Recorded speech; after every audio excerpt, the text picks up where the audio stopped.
All right, welcome to the stream. Hope you're having a great day. My name's Milo. Personally, I got up before 5 a.m. this morning to watch the Eurovision first semi-finals, so I'm exhausted, but I'm going to hopefully have a fun stream. It's going to be pretty chill. It's another one where I'm playing a bunch of mobile phone games from yesteryear on Java, etc. phone-supported platforms.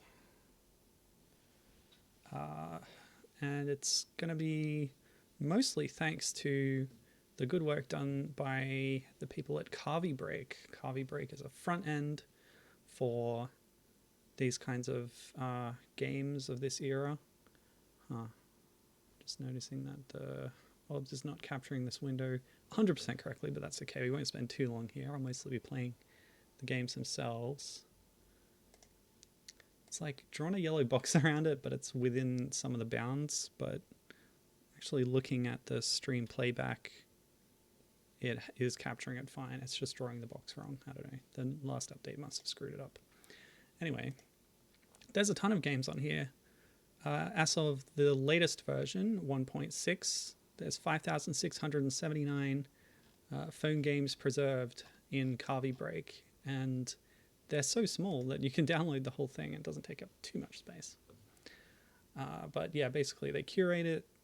They prepare each game to be played easily just by clicking on it, by finding the right configuration settings and stuff, and by going through their catalog and also some other sources I found. I've confirmed that these are the only ones that I could find. Yeah, so these are all the Lord of the Rings games released for phones at the time when the movies were out, and a little bit after. I've been playing a lot of Lord of the Rings games myself off stream, so I'm kind of steeped in it at the moment. But yeah, I'm excited to bring it onto the stream now. Some of these are bootlegs, but I'm just going to play them in the order that I have them here, more or less. Yeah, we'll start with this one. So this is Lord of the Rings Pinball. Yeah, let's get into it. Capture that window. Jamdat. There we go. Well, that's quite loud. I'll turn that down a bit. That lovely MIDI sound. So I do need to adjust scale sometimes. The version that they've preserved in Kahvibreak happens to be the Spanish release, I believe, or some. It's Spanish or Portuguese language, I'm not sure. El Señor de los Anillos, El Retorno del Rey, which means Lord of the Rings, The Return of the King. I have a version of this in English, but for simplicity, I'm just playing everything through Kahvibreak. Oh, it's doing that weird thing again with the controller, which means it should work if I do this. Okay, all good. Right, so this is... Hello, Gibbon, good to see you. This is Lord of the Rings Pinball for the mobile phone. I believe this is 176 by 220, I want to say. Yeah, something like that. Anyway, Partida Nueva means new game, I believe. Oh, well, that's weird. Mobile phone controller setup. That one. That one. This one? This one. Hold on a sec. Maybe it's Reanudar.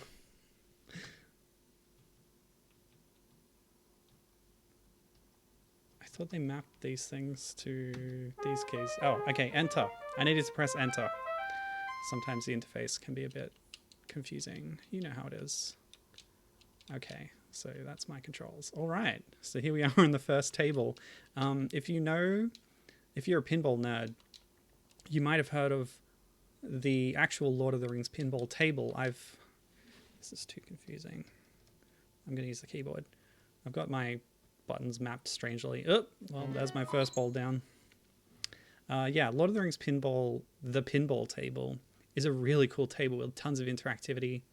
You know, crunched quotes from the movie and a lot of fun stuff happening on the LCD screen. Lots of different quests you can go on depending on which runs you clear or whatever. Sorry, I don't really know pinball terminology too well. But yeah, this is not really a recreation of that. It's greatly simplified due to the platform. It feels more like the kind of pinball simulation games you'd get on older consoles. There are other tables that you can go to if you fulfill the right conditions. I found one in practice where I actually got to the crack of doom and had to hit this central target to destroy the ring. But I think depending on which target you hit, you'll activate different modes, which can take you to different subtables.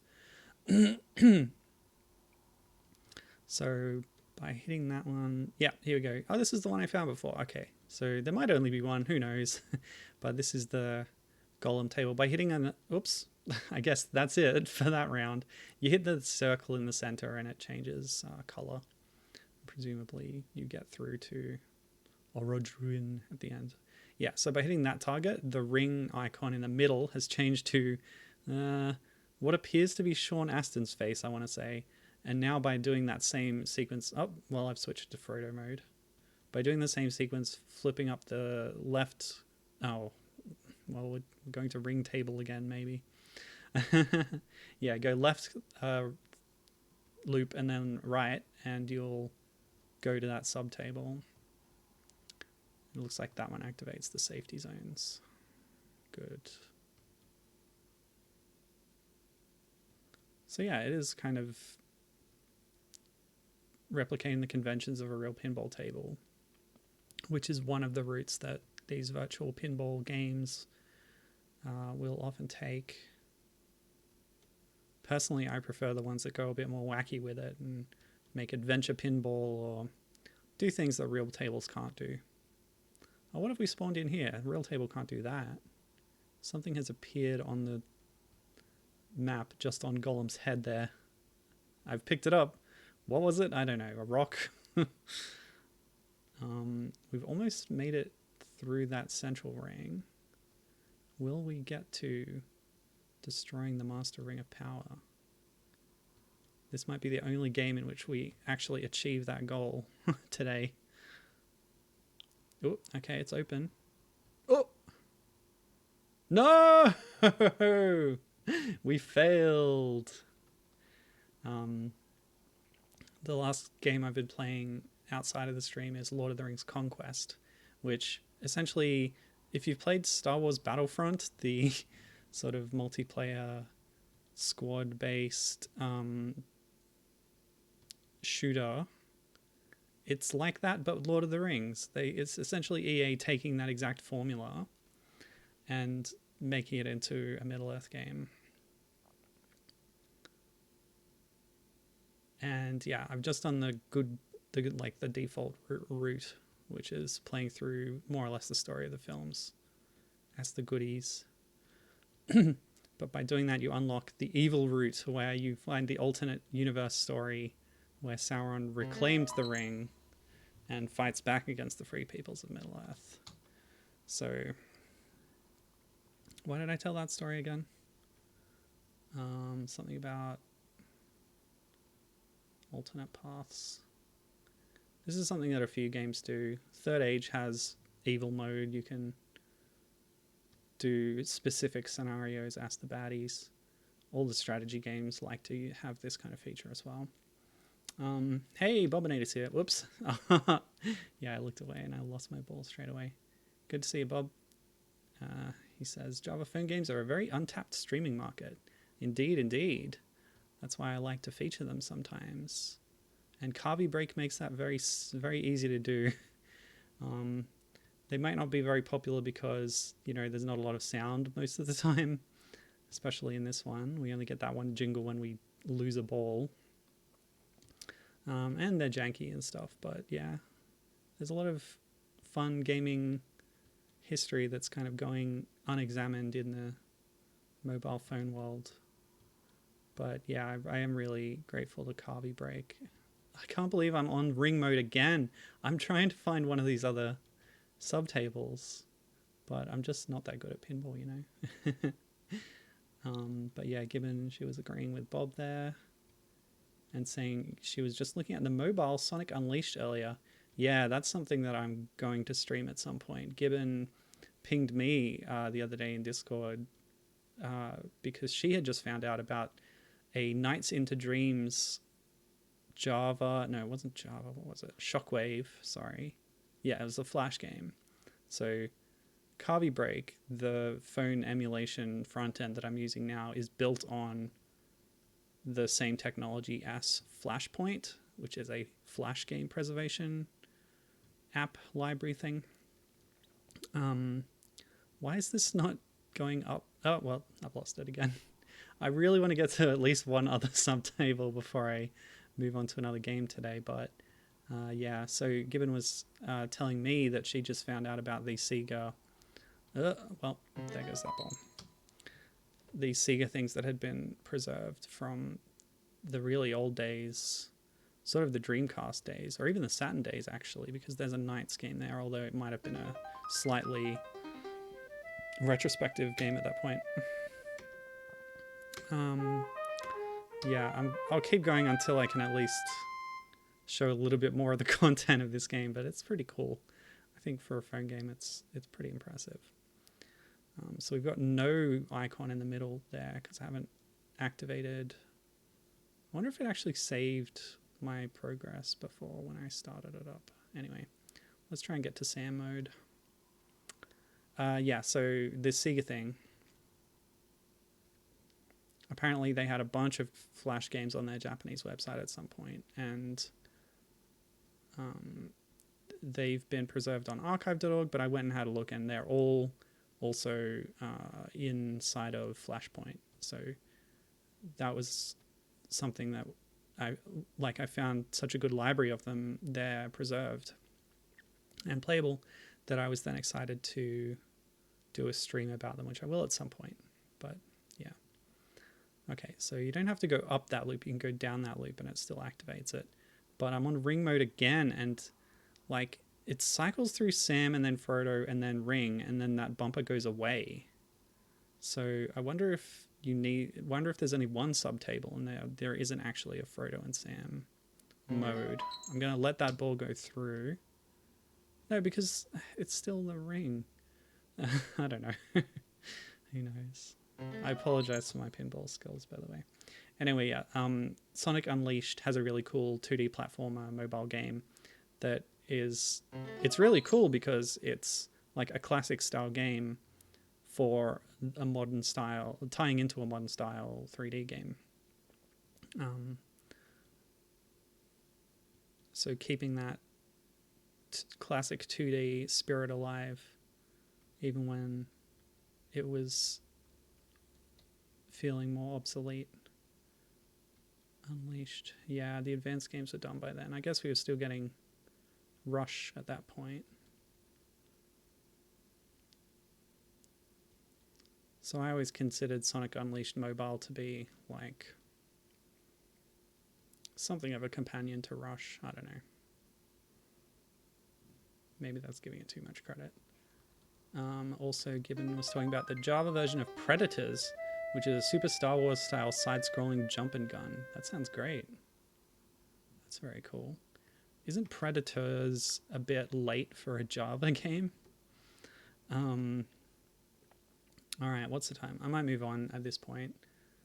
We've been going around in circles here.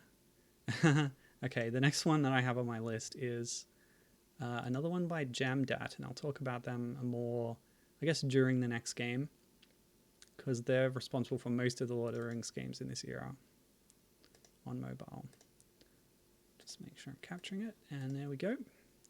This is Lord of the Rings Trivia. Now, if you'll remember last year when I was playing a bunch of Donkey Kong games and Flash games, the DK64 Trivia was actually something of a surprise highlight, so we'll see how this one goes. Okay, so it's pretty simple. I had another version of this game that had a splash screen, but I don't know, you're not missing much, it's fine. The actual content's the same. How many rings did mortal men receive from Sauron? I know that one, it's in the very Beginning of Galadriel's narration of the movie. Yes, mortal men received 9 from Sauron. And I love Smeagol's face up there. Correct. He's so happy. In what land does Sauron reign? Well, if he had his way, all of these lands, but I think he mainly has control of Mordor, yes. This is a temporal thing, of course. He wasn't in Mordor the whole time. He did have residence in Dol Guldur and Mirkwood for quite a while. What is the name of the immortal elf king who... Oh, and before that, of course, he had his own little vampire island in Beleriand in the First Age. Okay, what is the name of the immortal elf king who fought against Sauron in the Age of the Forging of the One Ring? So that's the Second Age. So this will be the Battle of the Last Alliance it's talking about that you see in the prologue. Elendil is the king of Gondor at the time, or Gondor and Arnor. Legolas, no, I don't think he was born yet. I'm not sure. He probably was. Elrond and Gil-galad. Okay. This doesn't come up in the film, but Gil-galad was there, and he was cast. An actor was cast that played Gil-galad. They don't really call him out though. Elrond was definitely there. You see him a lot in that scene in the movie. But would you call Elrond a king at that time? Because he sort of took over after Gil-galad passed away. That was one of the things, according to some writings, and I've been reading the Unfinished Tales recently. Gil-galad passed his Ring of Water, Venya, to Elrond at the time of that battle in case he perished in the conflict. Although other writings say that he instead passed it to Círdan. I don't remember. Anyway, I think Gil-galad is the most correct answer. Yes, it is. Okay, cool. Sorry, I shouldn't take so long on all these. Who first attacks Frodo in the tunnel on the way to Cirith Ungol? Well, if you're playing the game, there's like 100 baby spiders, but first attacks. Gollum, I think, waits. Gollum in the movie attacks them outside of the spider tunnel. So it's Shelob. It's going to be Shelob. Yeah, okay. What was the name of the High King of Gondor who fought against Sauron in the Age of the Forging of the One Ring? Boromir. There was an earlier Boromir, I think, who Boromir of the War of the Ring is named after, but it's Elendil. Yes. Whose son is Isildur, who is mentioned many times. They don't mention Elendil as many times in the film. What is the finest pipeweed in South Farthing? According to whom? This needs a little citation, Wikipedia style, like, according to whom? Brie tobacco, hobbitweed, ragweed, or Old Toby? Well, Old Toby is definitely mentioned by name. Yes, okay. Name the race of warriors Saruman created to pursue the Fellowship and obtain the One Ring. Trolls, ogres, Uruk-hai, or goblins? It's Uruk-hai. And by the way, Uruk just means orc in the black speech, and hai just means folk. So, like, some people shorten Uruk-hai to Uruk, but Uruk is just orcs generally. And Uruk-hai itself is kind of a general kind of name, but yes, the name given to the sort of crossbred orc men is Uruk-hai. Yes. What weapon did Elrond use to fight against Sauron? I guess a sword? That's an interesting question. Elrond never directly fought Sauron, did he? Mace, spear, axe. Oh, I was thinking like maybe a bow, but of these answers, probably sword is the closest. Okay, great. What was the name of Elendil's mighty sword? Here we go. Got to be Narsil. I don't know any of these other names, by the way. Don't know where they came from. But the shards of Narsil, of course, were reforged into Anduril, given to Aragorn at the departing of the Fellowship in the first book, or when they are about to enter the Parts of the Dead in the third movie. How much weight did actor Sean Astin gain to play the part of Sam in the Fellowship of the Ring? So this is like Trivial Pursuit background questions now. How much weight? Hang on. How much weight? There's no units given. What is this? Kilos? Stone? Ounces? Pounds? What do they say? The camera adds 10 pounds, right? So he... I know that there were reshoots where he'd lost a lot of weight and he looks a lot thinner.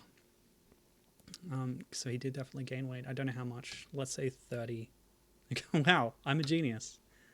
There you go. That's the end. Wait a minute. Completed 3%. 100% of...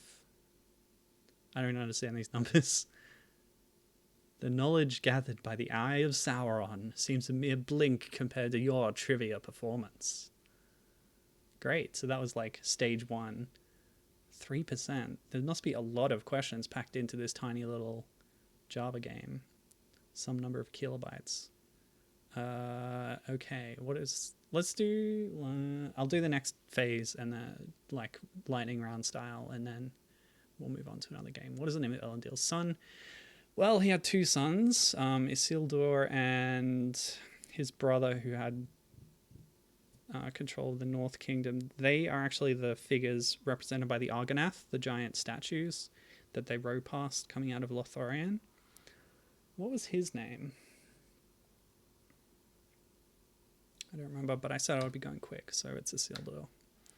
Who has the power to release the army of the dead from their purgatory? The King of Gondor. Yes. What kind of creature was Gollum before the One Ring drove him insane? Well, he was a sort of hobbit-esque creature, like a cousin of hobbits, but close enough. I believe that's how it goes. Name one of the 2 towers. This is a controversial thing, because it's not really clear which 2 towers it's talking about. Okay, it is more clear in the film. Moria is... You could not call that a tower. Fornost is like a region in the northwest. Dagorlad is the plains outside the northwest of Mordor. So Barad-dûr, and then the other one would be Orthanc, the tower within Isengard, where Saruman dwells. What are the Corsairs of Umbar? You kidding? Like, read a dictionary, kids. It's pirates. They're human pirates. Of the south. Who is Arwen's grandmother? That's a great question. Oh, it's Galadriel. Of course, she would have 2 grandmothers, but... yeah, it's like Galadriel's son, Celebrian, I think. No, daughter. Yeah, Galadriel's daughter married Elrond. Yeah, that's how it goes. What is the name of Bilbo and Frodo's house in the Shire? That would be Baguette, of course. Although I don't know how to pronounce this one. Binbnol Estate. Yes, indeed. What is Sam's last name? It's Gamgee, clearly. Oh, okay. Gibbon is saying that Fornost is a fortress city and where the climax of War in the North takes place. Ah, yes, that's right. I forgot. Damn, War in the North is a good game. I'm going to be playing that soon, and I'm really looking forward to it. What is Mary's last name? Brandy Buck. What is the Palantir? Seeing Stone. Oh, they spelled brooch wrong. That's terrible. It should be B-R-O-O-C-H. 2 O's. No A. Okay, so that's cool. Your score might have been deserved of mention at the Council of Elrond. Man, the flattery will get you nowhere, buddy. This is cool. I'm enjoying this. Maybe I'll just do this for 2 hours. Now, let's move on. So, Lord of the Rings trivia. I'm a trivia master, but how am I with action games? Well, we're not going to find out, because the next game I'm playing is actually... Yeah, that'll be good. We'll do two towers next. So this is Lord of the Rings, the 2 towers. My background there, by the way, is just a map of Middle-earth. I'm sure you've seen it before. It's like Flob. So this is the exception to the Jamdat rule. This one was actually developed by Flob. I don't actually know if it's official. Apparently I don't have enter mapped, so let me just fix that real quick. Why is that mapped to that? Oh, I see. Just fiddling with my joy to key settings. All right. Oh, sound. I'd love some. Thank you. Oh, okay. I was wondering about that, but that's confirmed that there's only 4 playable characters. That's cool. About. Tell me more. Oh, Jamdat's in here. Okay, so maybe Jamdat was acting as publisher for this, and Zarb or Flab or whatever was the developer. So I can talk about Jamdat. Plains of Rohan. Aragorn, Legolas, Gimli, and Théoden begin their perilous journey to Helm's Deep. Battle 1. Destroy all enemies. So unlike a lot of other games on the platform for Lord of the Rings, this one takes the form of a strategy game. You get a lot of like action games in various descriptions, which we'll see as we progress. But this one uniquely is a strategy game, which works fairly well for the story, I think. I need to map a soft key, I think. Shouldn't this be... What's that? Oh, I've mapped it to that one instead. Okay, that explains why I was having trouble earlier. Yes. Yeah, so there are some strategy games, tactics games in the series representing the big battles and such, which works quite well.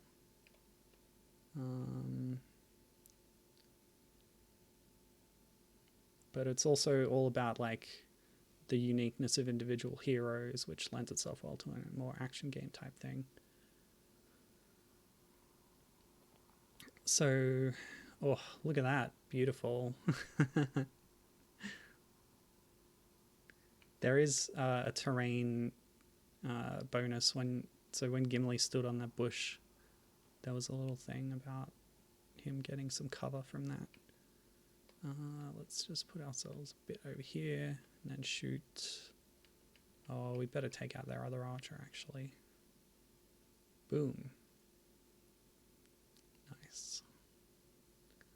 And it just cycles through them by an order that the game determines, so you can't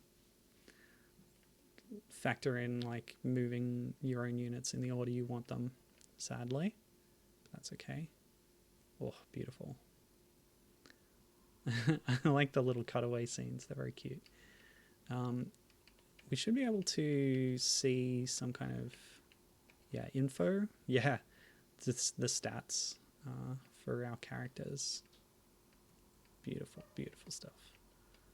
Do we have items? Oh, we have potatoes. Arwen Wish. I guess that is referring to the Elisar, the even star necklace that Aragorn has. Skill. Use skill. Whoa. Well, that was loud. So my skill is Rage Strike. In my brief testing, I did discover that using the skill command on Aragorn changes his sword to a bow, so he has both types of attack range that he can use. So let's see what the other skills are. Rally. I would guess that boosts the stats of my other characters. Oh no, Gimli, look out!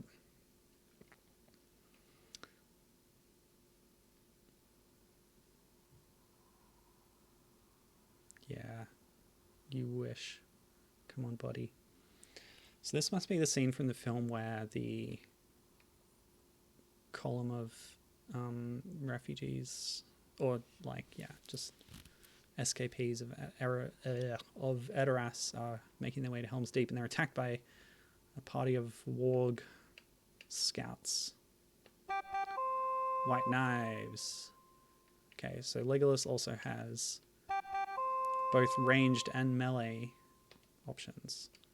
Let's fire at this guy. Oh no, individual XP, I hate that. Oh well. That's the way these games often work. It's a convention, it's fine. Finish this one. Théoden can deal with the other one. We've seen everyone's skill now, except our Aragorn's, which I forgot to show you, but it's just like Legolas's. He just swaps to a bow. Oh yeah. We are kicking butt or what?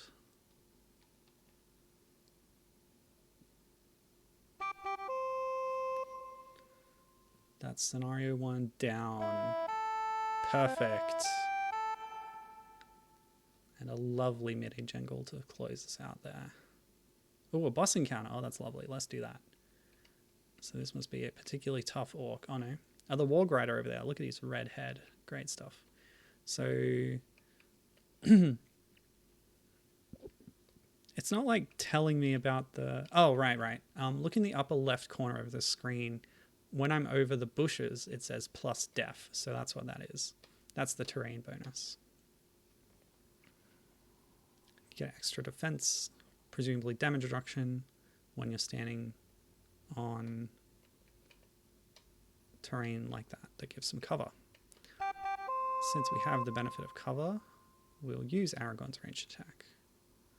He looks more like Boromir in that portrait, to be honest. Although, something I didn't often notice when watching the film itself, I was reminded of thanks to the podcast Lord of the Rings Minute, which goes through the entire trilogy 1 minute at a time, does an episode going in depth for every single minute. It's this nerdy and deep dive as you'd expect from that description. But yeah, one thing they pointed out is after Boromir's death, Aragorn, of course, removes his braces and wears them on his own arms as a tribute.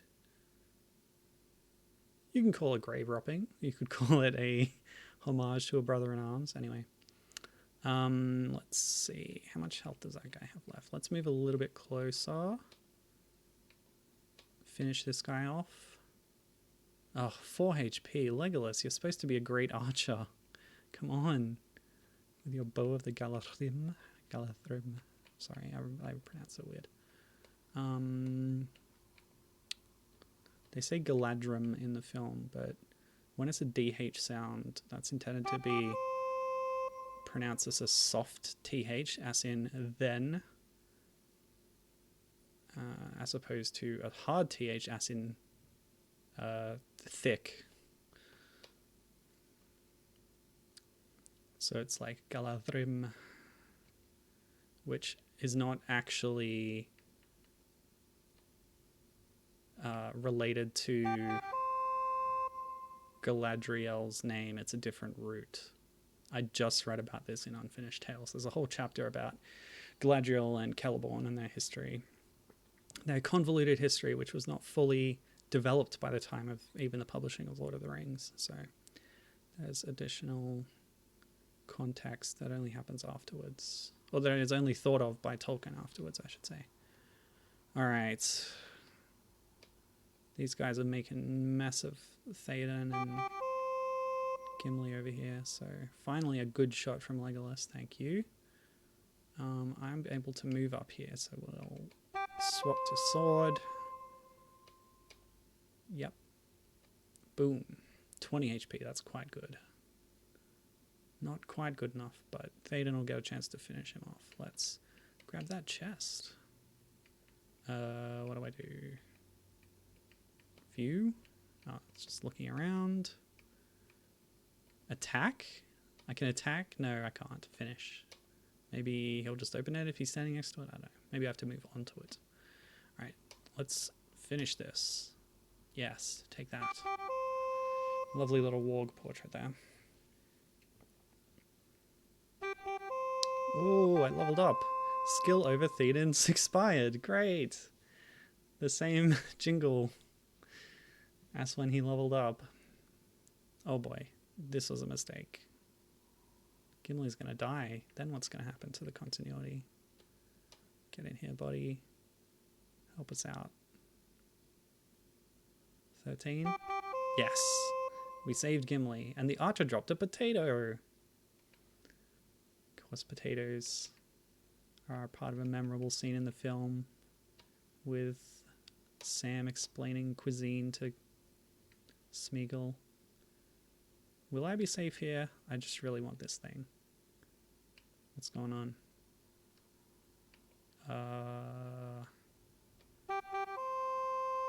I thought it went to items so that I could take the item from the chest, but I guess it was just using the item from my own menu. But that's okay. Gimli needed heal anyway, and I forgot I could do that, so that's good. Yeah, I was going to say potatoes are a pretty important part of the Children of Húrin, actually, which is another one of those unfinished tales that Christopher Tolkien basically went in and finished, sort of adding some some minor editorial additions, as well as collating the various unfinished manuscripts to making a cohesive story. And it's a pretty interesting read. Yeah, there's one part of it where Húrin, spoiler alert, but Húrin, who is a kind of... Oh, what? 3 wargs out of nowhere? That's radical. Oh, that's bad. Yeah, so Húrin's kind of a prince among men, but he's driven out of his kingdom and is taken over after the defeat of the allied forces at the Arneath and what was it? Ninioth and Arneadad? The big battle with Morgoth at Angband in the First Age. The bad one where the good guys lost. So is Gimli dead now? I guess he is. Okay, that's cool. Anyway, eventually he shacks up with this group of outlaws in the forest, and but they're not doing too well for themselves until, apparently I can only use skill once per battle. Oh no, there it is. Okay. But I don't actually need to because I can diagonally hit this warg, and I assume that sword does more damage than bow. Yeah, so they're not doing too well out in the wilderness until they come upon what's called a petty dwarf, who is kind of a race of exiled dwarves who went west over the Blue Mountains away from their ancestral homes. This guy's called Mim, and he's got 2 sons. And he talks about how he has this special route that he has secret knowledge of that even the elves don't know of, because they do not deign to dig in the ground because they're too noble for that, according to him. And they call them like bread roots or something because they taste a bit like bread if you cook them right. And they're very nourishing. And these are potatoes, although not named in the text itself. And it's thanks to the miraculous powers of the potato that Húrin's men are able to survive the winter. In fact, let's chow down on one right now. And somehow I'm still able to move around and attack despite having no health.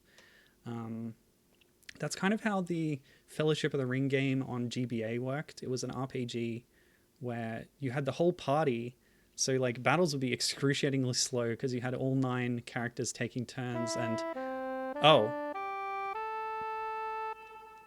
okay, I guess I had just 1 health, but it didn't look like I had any. That's what happens when you actually die. Whereas in Fellowship GBA, you can have your health reduced to 0 but still have actions in battle. I guess the idea is that if everybody gets reduced to 0, then you lose. But it's not an actual like impediment on the individual character themselves to be reduced to 0 health. It's very strange. That game sucks, by the way. Gibbon's asking, when are they making a Húrin movie? That's a great idea. The Húrin story is pretty depressing. You'd have to maybe make some changes, perhaps. I know the new Amazon show is set in the Second Age, so long after Húrin's time. But yeah, all these sort of recently published works that Christopher Tolkien's been finishing from his father's notes, The Fall of Gondolin and Beren and Luthien among them, they'd all make good movies, I think. But they're also good books, so check them out today at your local library or whatever. So this is Holmes Deep. I think we're going to stop here. We've shown you a little bit of what the game's about, but it looks like... where are the others? I'll use the view menu. Wait. Defeat siege forces. View. I guess it's just us 2. There's like maybe 2 sub-maps here. Maybe we'll move on to a Théoden and Legolas map after this. Although Théoden did die. I assume he'll be back. Legolas was fine. I don't know. But yeah, cool little setup here with the walls and the battering ram and stuff. Very cute stuff. Recently. Yeah. Okay, recent as in like the last decade or 2. Oh man. It must be a while.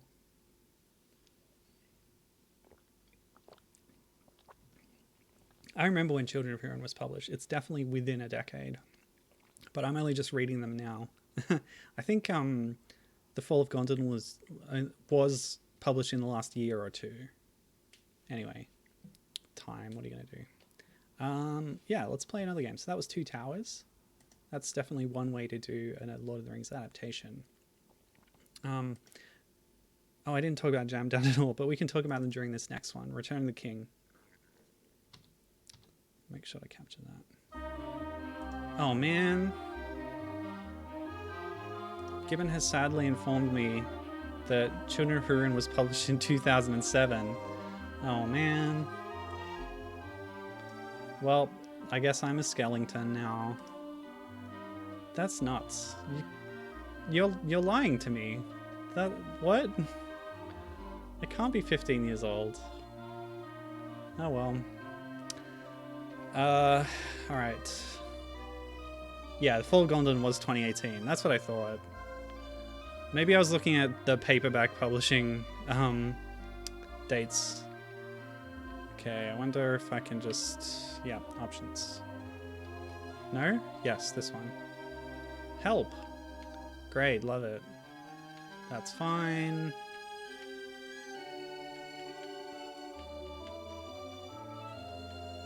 (2003). So I will tell you about Jamdat as long as I remember. This is quite a long song. Impressive.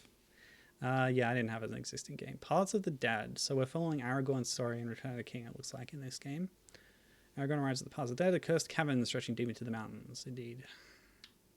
Okay, let's go. So, Jamdat.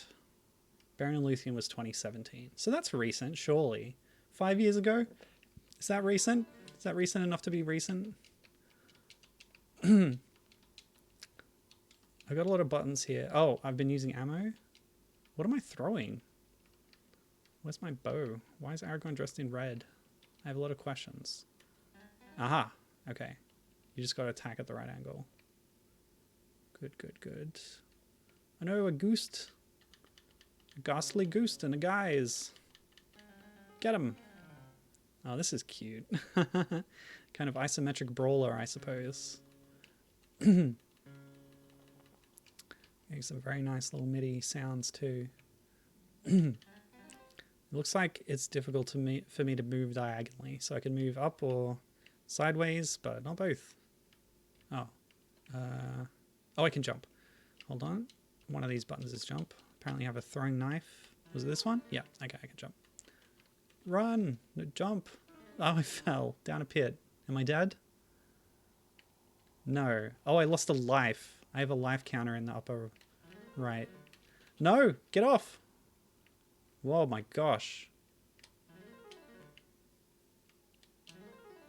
Oops! So many chasms in the Paths of the Dead. Who'd have thunk it?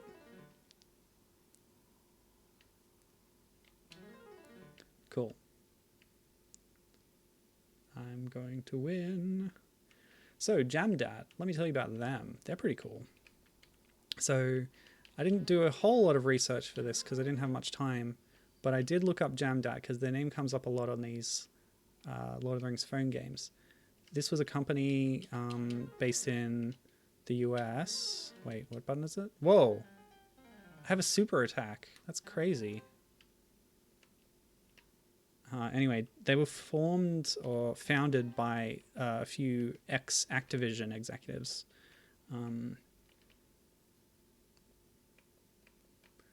And so, yeah, they were just getting by, trying to make their way in the phone business until they secured the lucrative Lord of the Rings contract, which was a big name at the time, of course. The video game stuff only really ramped up around the time of Two Towers release. So the only Fellowship games that were released didn't actually have the movie license. The Fellowship game on GB that I was talking about earlier is based on the book, although it definitely like unofficially takes cues from the movie for some of the aesthetic choices and stuff. Okay, that's not an exit. Fine. Can I like go down or do I need a ladder? I guess I can jump down this way. So there's no Fellowship mobile game, and there's no Fellowship movie game explicitly, and even the Fellowship games that exist were released around the time of the Two Towers because they were in response to the popularity of the movies, clearly, just without being able to use the movie license itself. Yeah, I think I got to do it this way and then come back around.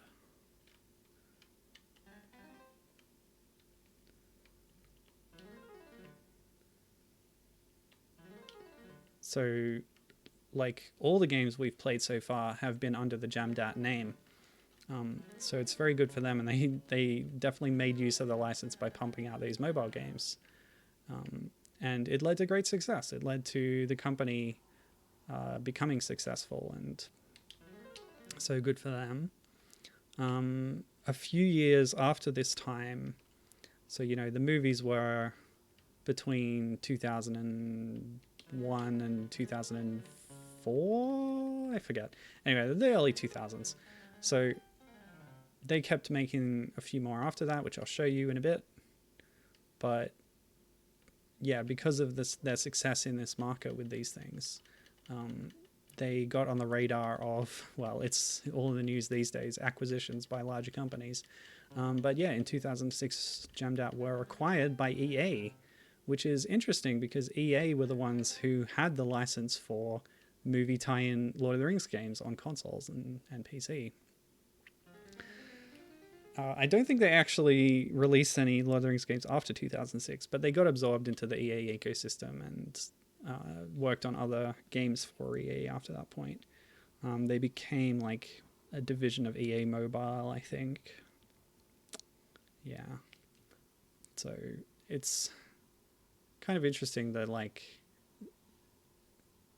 Jamdat were the mobile Lord of the Rings people, and they became part of EA, who were the console Lord of the Rings people.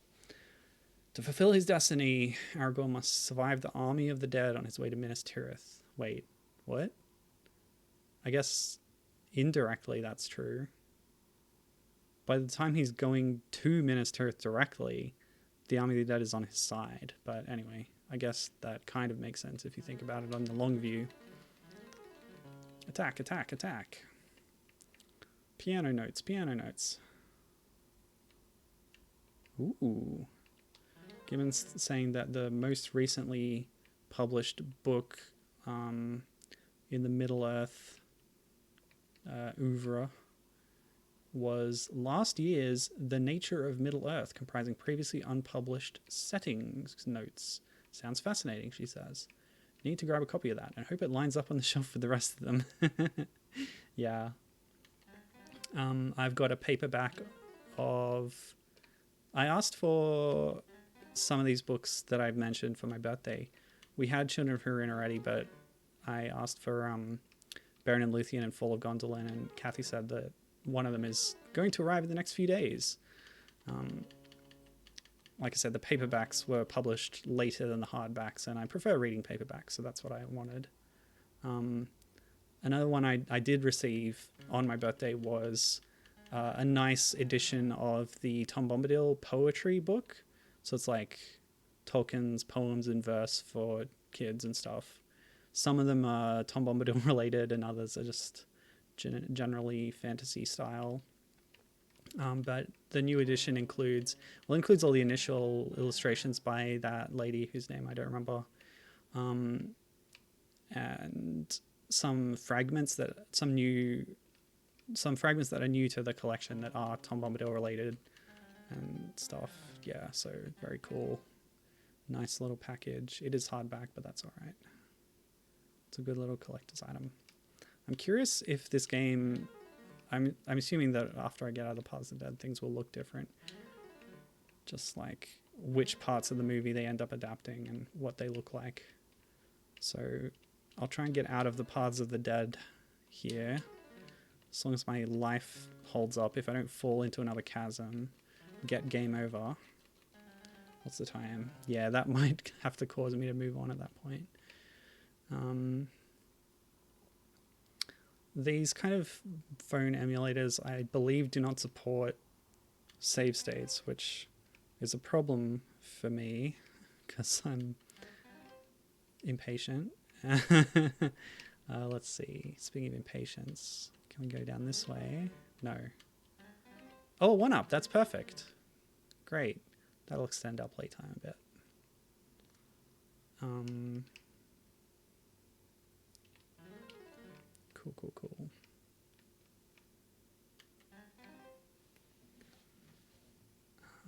I should probably get a better edition of the Silmarillion. The one I have is quite old. Oh, I didn't time that right.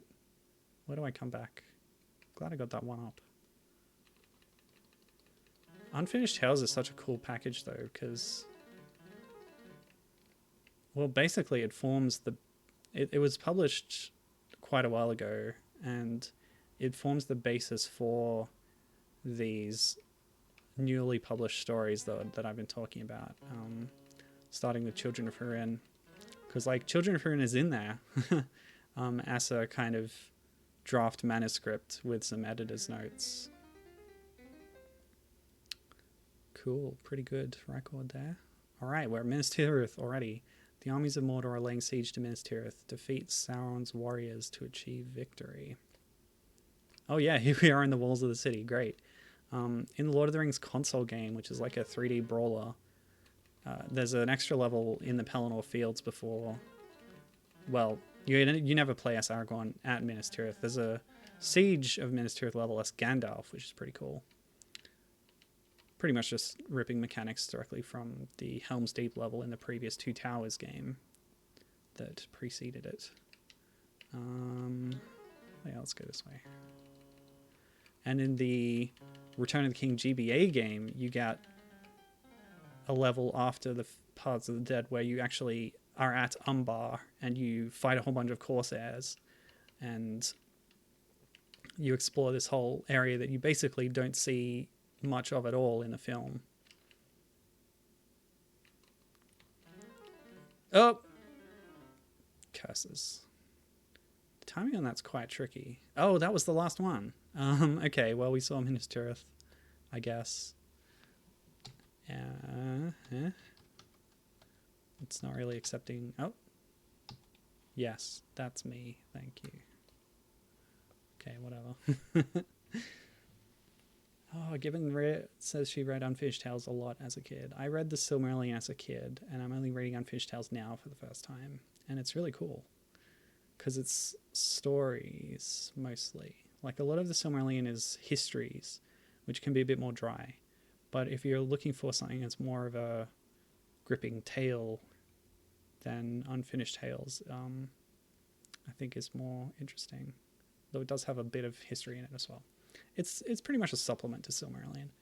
All right, let's move on.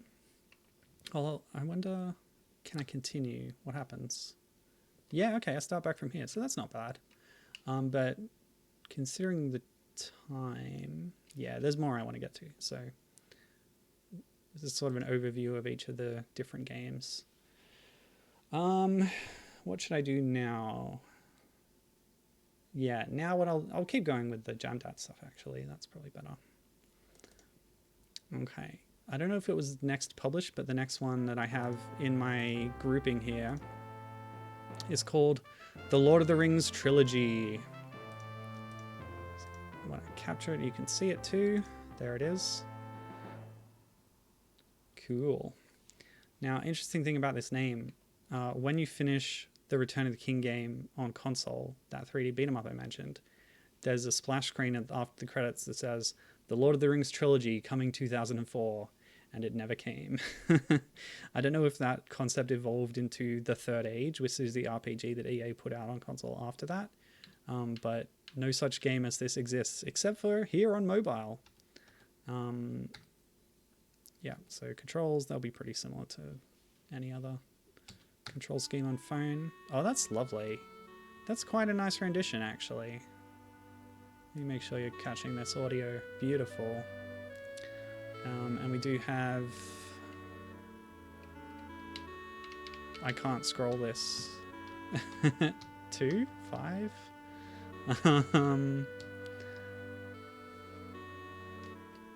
I might be stuck. Oh, it's because I changed screens, sorry. I clicked something else and then it wasn't accepting my inputs anymore. So yeah, small teams for these mobile games. Code management, Christian Kuturiku. Graphics, Octavian Belia. And game design, Mihai Smaranda. Sorry about the pronunciation. All right, let's play. The world is changed. Much that once was is lost. The Dark Lord Sauron has returned and is planning to reclaim the One Ring. Begin your quest as Aragorn, son of Arathorn, to reunite the lands of Middle-earth. That was quite loud, I'm sorry. Gibbon says that she had access to the Silmarillion as a kid, since her folks have OG sets of Tolkien's works, but it was way too dense for me. Yeah, I feel the same. Okay, jump, destroy barrels with attack. Okay, there is some sound effect. Oh wow, the jump is quite long. I keep, just skipping past these text boxes, but oh well, that's fine. Looks like we're in the Mines of Moria, maybe? Hello? Oh, okay, that was a baddie. There's a lever, okay. Weird camera. This is pretty good. It's a lot more snappy than Return of the King game as an action platformer. It's more exciting. I thought this was a key on the wall, but it's probably just a torch for flavor. Look at this orc. What a doofus. That one ran straight into the fire. Fool. Oh, herb. Gimme. Oh, that's also flavor, I think. Yeah, it's just background. Frequent checkpoints. I like that. Press 0 to hide. It has limited use. I'll say. Whoa! What? They probably mean limited uses. Yeah, okay. So we consume one of our green potions to do a hide maneuver, presumably using one of the cloaks of Lothlorien gifted to us by Galadriel. Oh wait, we wouldn't have gone there yet. But why are we in... I don't know where that was supposed to be. Anyway, there are older and fouler things than orcs in the deep places of the world. Navigate the Mines of Moria to reach Rohan. Beware the creatures that lurk in the shadows of the ancient dwarven halls. Cool. Yeah, the control on this is very good, actually. Feels good to play. Oh! Ow. Quit it.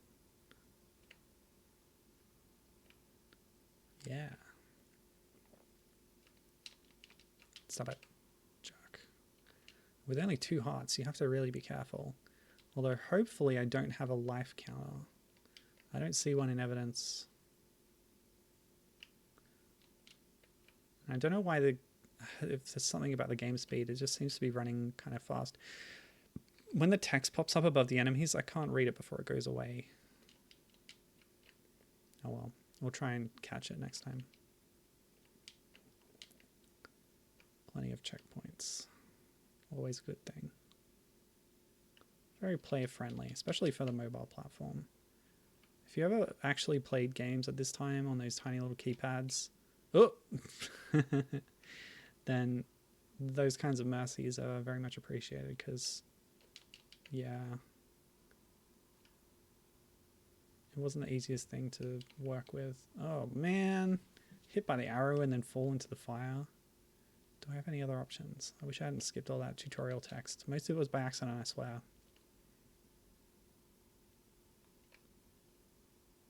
I guess I could hide. No, it just goes back to... Yeah. Did it just say growl, maybe? Oh, yeah, there's a lever here. Lever. Excellent.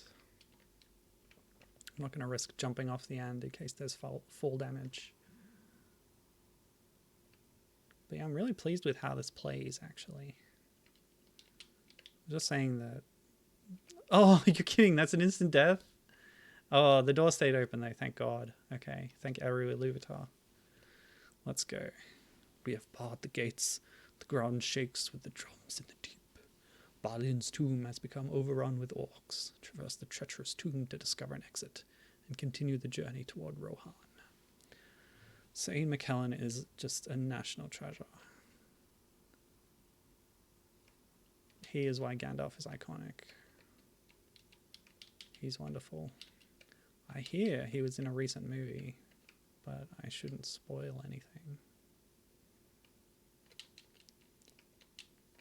Let's just say that he's good in all his roles. Yep, even when he was, I don't know. I was going to say, like, something bad that he was in, but I can't think of any. He's just great.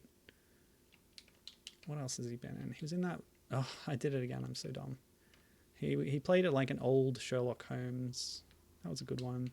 I don't remember what it was called. Probably like old Sherlock Holmes or something. Maybe it was called The Octogenarian Holmes.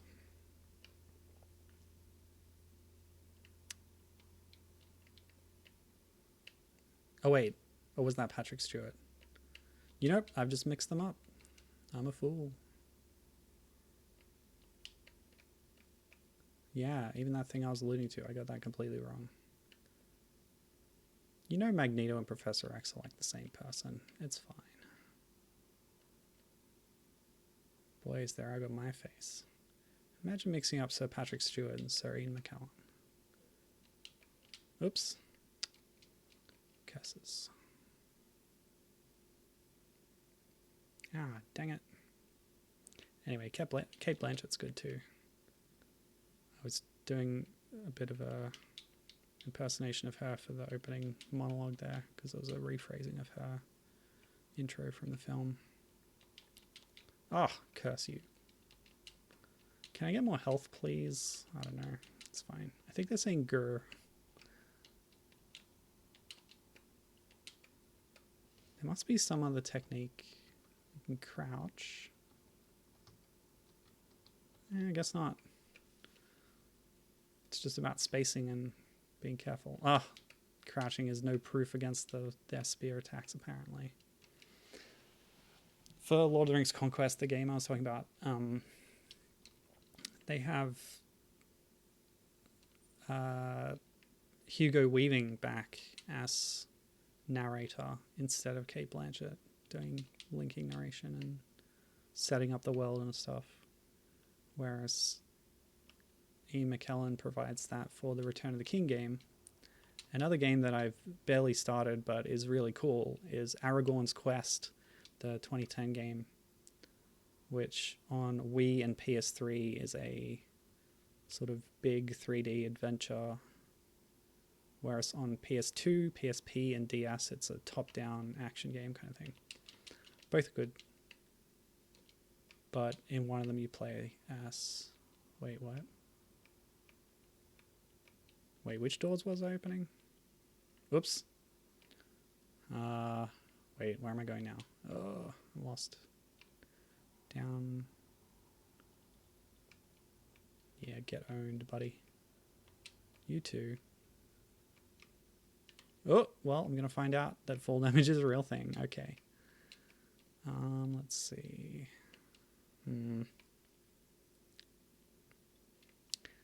Anyway, Hugo Weaving's doing Elrond as the narrator of Conquest. So it's like some of these games only get one voice actor back. The movie tie-ins get several, but then there's these latter day ones where they kind of take what they can get. For Conquest, it was Hugo Weaving. For Aragorn's Quest, it's actually Sean Astin, because the framing of it is that you're playing as his kids in the Fourth Age, and you're hearing stories from Yadar. He's telling you all about his adventures in the wide world, and the kids are like playing out the stories as if they're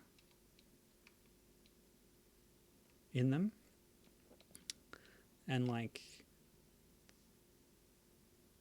they have imaginary battles and stuff, and then it transitions to you playing as Aragorn and Gandalf in the context of the old events themselves. But it's just really cute. And so basically the main characters of the game are Frodo Gamgee and Eleanor Gamgee, his daughter, Sam's daughter. Where do I have to go?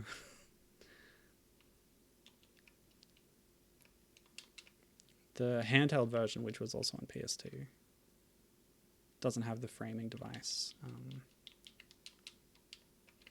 but I quite liked it anyway when I played it a while ago. It's made by the same team who does the handheld Lego games, or who did them for a while. And it's got the same charm.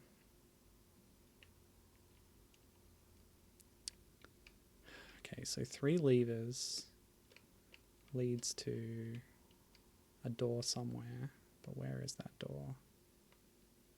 So I've been...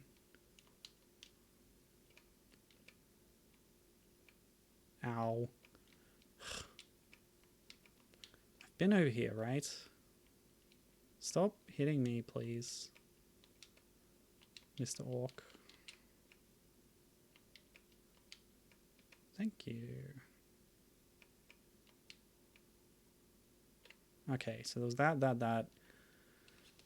I must have missed where the exit is. Maybe it's to the left.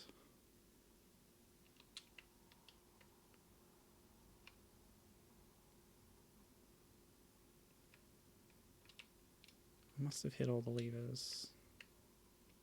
And then... Oh, even that's death. Okay. Well, I wish there was some sound or music. Oh well. Have to make our own. Do do do do do do. Do do do do do do do do do do do do. Oh, maybe it was these doors. See these 3 lines? So like I came in there and I'm trying to exit the left. Wow. That's my bad. Foolish. But it's done now. Do not trust to hope, for it has forsaken these lands. You agree to travel to Helm's Deep with King Théoden to make a stand against the Dark Army. Secure the rampart against the Orc forces besieging the mountain fortress. Wow, this is really just like abbreviated highlights reel here. We've gone directly from Moria to Helm's Deep. That's okay. That's essentially what Aragorn's quest was doing, but just a lot shorter. Also, there's apparently the same orcs in Saruman's army as there were in Moria. That's fine. Don't worry about it. Yeah, see? That guy was attacking upwards. Oh.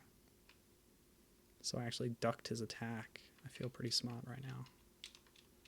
I can't drop a ladder early, sadly. But what I can do is this. Oh.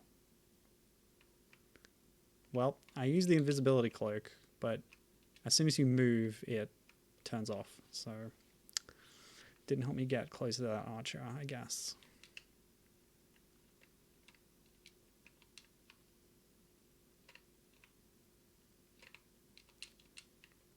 Aha. So if there's only like 1 level per movie, I think we could probably get through this. What do you think the 3rd one's going to be? In a structure, probably, which helps with the verticality of the level design on offer here. So probably in Minas Tirith during the siege, as the last game was, the last bit that we played of the last game. It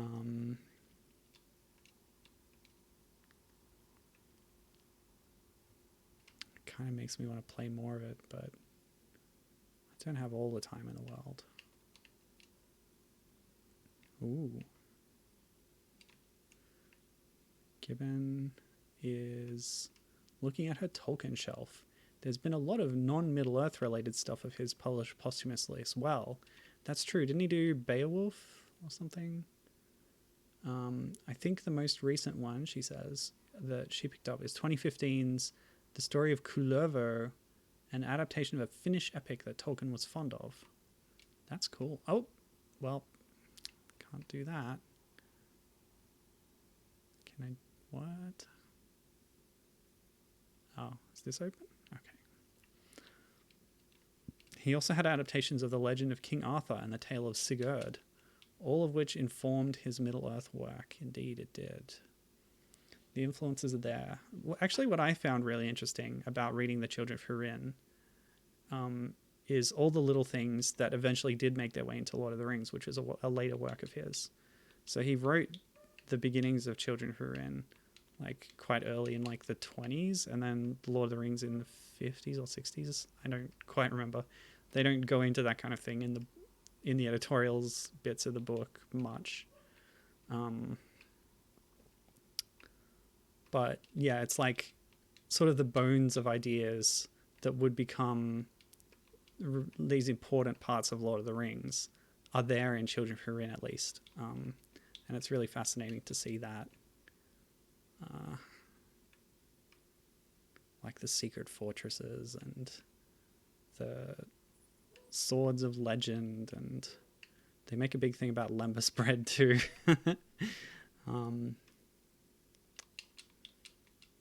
You know, the fight against the Dark Lord,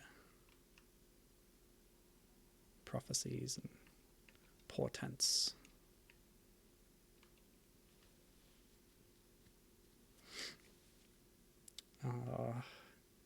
Also, elf women falling in love with human men. That happens like 3 times in Children Who Are In. This night the land will be stained with the blood of Rohan. There will be no dawn for men. Sauron's forces have breached the outer walls of Holmes Deep to defend the people of Rohan against the Orc hordes. Oh yeah, Gibbon's pointing out that this is basically Prince of Persia. That's a good point. It's pretty similar. And definitely a game that is often homaged or inspires a lot of other games. Ow.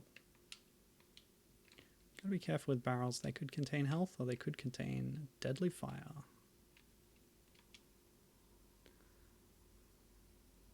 Oh yeah, okay. Gibbon says that Húrin is like his take on Sigurd. Have I looked into informal Lord of the Rings sequels? No, I haven't. Whoop. Phased down through the ladder there. There's a bit, I think it's maybe even in the appendix of the Lord of the Rings, the revised edition at least. Oh, I was trying to duck once I get over here. Oh, well, that's no good. Fine.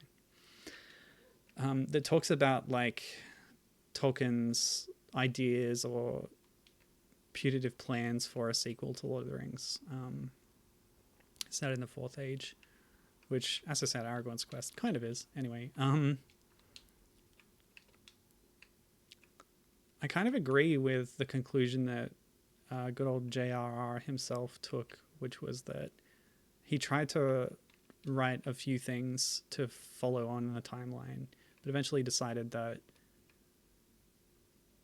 like it didn't really work, and introducing new evils and new conflicts kind of undercut the idea of the conclusion where evil had been finally defeated and banished from Middle-earth at that point.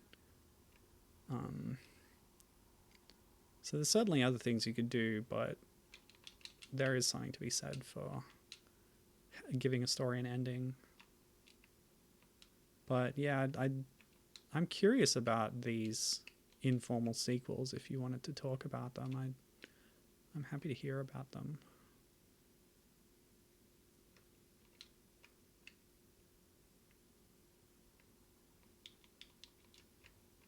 Yeah. Haha, cool. No! Yeah, the new Shadow. That's the one. That's the thing.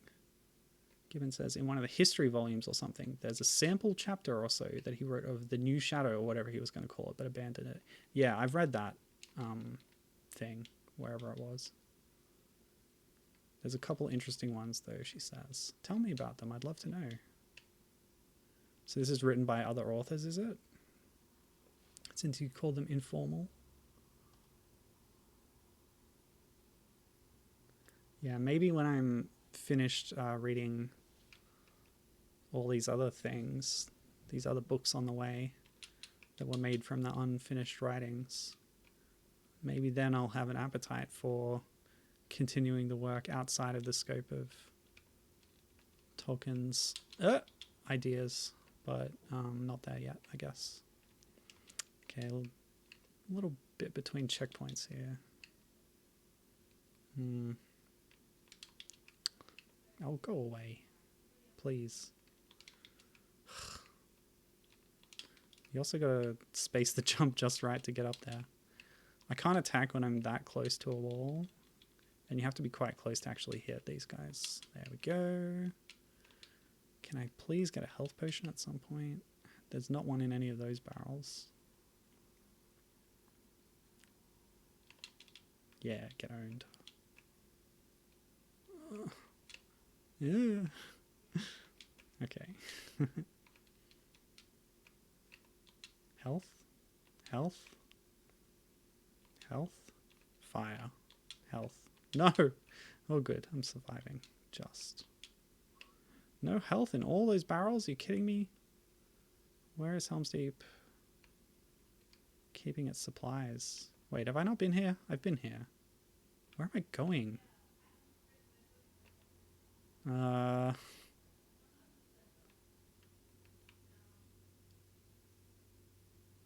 opened a door, I just don't know where it is, you know? Ugh. So I remember getting stuck on that fire before. Alright, let's try the other way.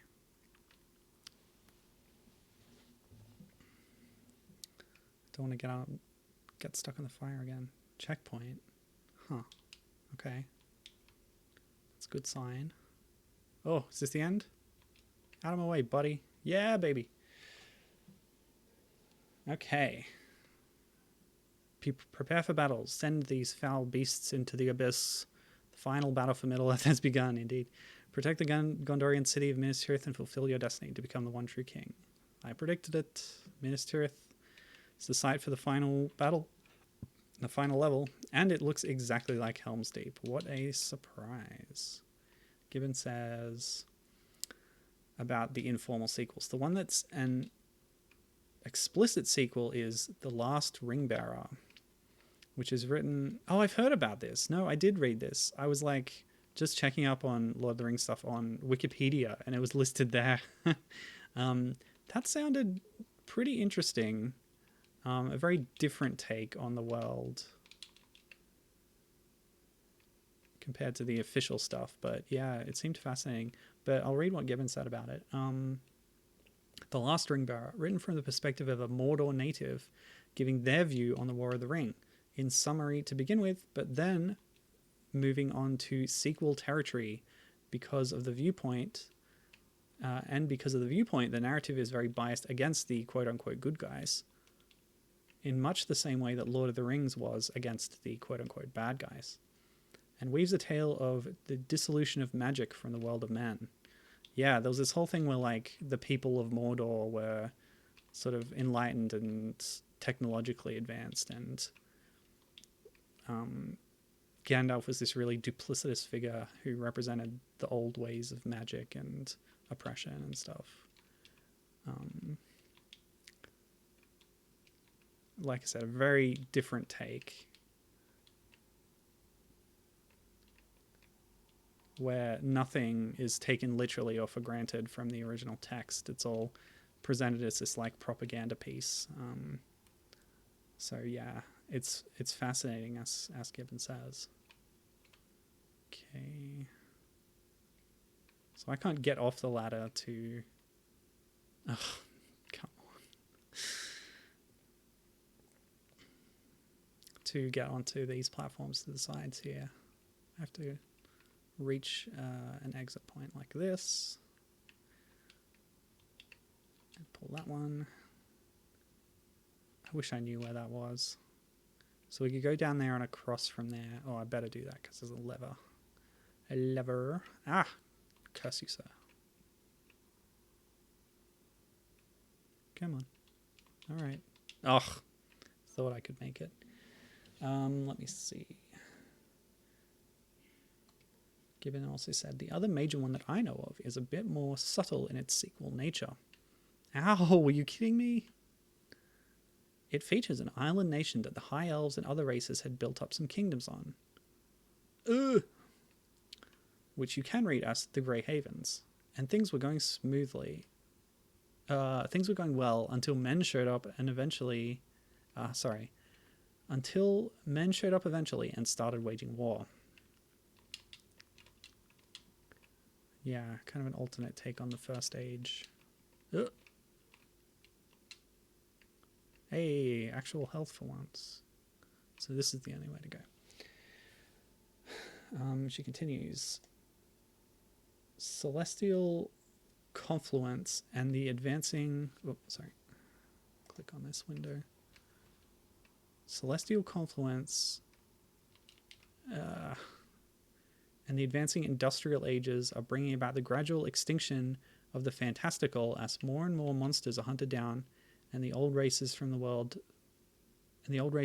from the world through various means, all while humans continue to war and conquer. Oh, I am, of course, talking about The Witcher, she says. I see. I see what you did there. Okay. Although that takes a lot from Polish folklore, of course.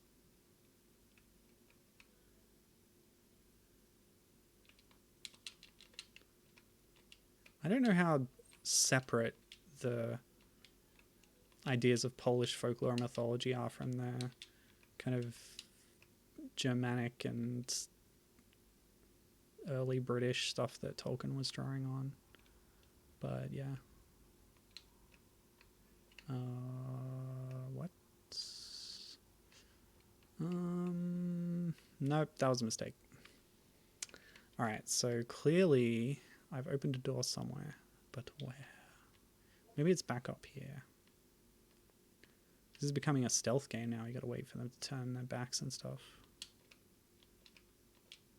Definitely stealth elements. Okay, so not there. Not there.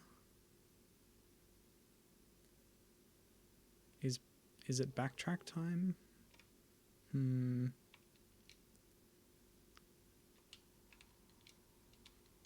I just don't know. Yeah, I did learn about this roll maneuver before, but I haven't really used it much yet. But if you're crouching, you can press attack to advance a little bit and then attack. So that's where I ended up after opening some gates, and that's a checkpoint. So, oh, and there's a little balcony. Okay, cute. All right, this is it. Intricate level design, very cool. Aha! I love that the traps can equally be used against your foes. That's very cool. All right. Oh, that's it. Congratulations, you finished the game. I thought there might be one more level, but that's the end. So that's Lord of the Rings trilogy. Kind of a recap of all three movies in brief form as Aragorn. Cute stuff. But there is another game in the very same mold as that. This is called Lord of the Rings Legends. And I'll just make sure that I'm capturing it properly. Apparently this is a lower resolution, so this might have been earlier. Click that one, click. Yeah, this is much smaller. I think this is 128 by 128, but that should be fun. Whoops. English, please. Whoa. Love that.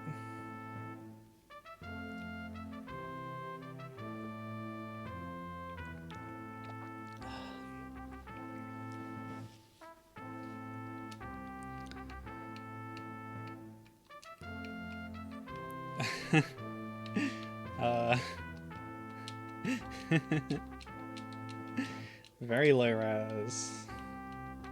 This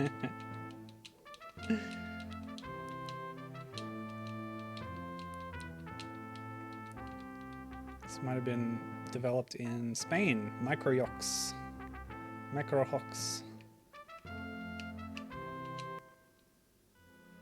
It began with the forging of the great rings. 3 were given to the elves, 7 to the dwarf lords, great miners and workers of stone, etc. And 9 rings were gifted to the race of men who, above all, desire power. The Dark Lord Sauron forged in secret a master ring, 1 ring to rule them all. Men and elves fought for the freedom of Middle-earth. Sauron was defeated by Isildur, who took the Dark Lord's ring, and later it was lost. For 2,500 years, the ring passed out of all knowledge. The ring came to the creature Gollum, who took it as his precious. Finally, the ring was picked up by Bilbo Baggins of the Shire, for the time will soon come when hobbits will shape the fortunes of all. Okay.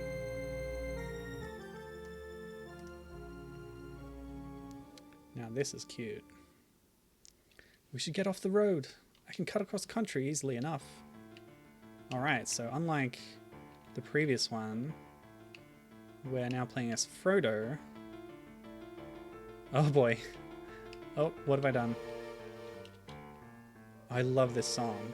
Okay.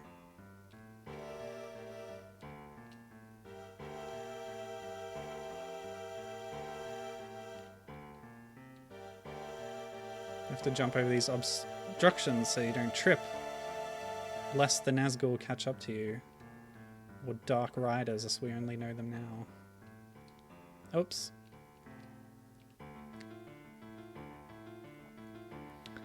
Man, Howard Shore's score for these films is just so good.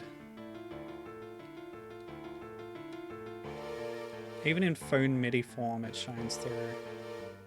Come on, Frodo, let's go, buddy.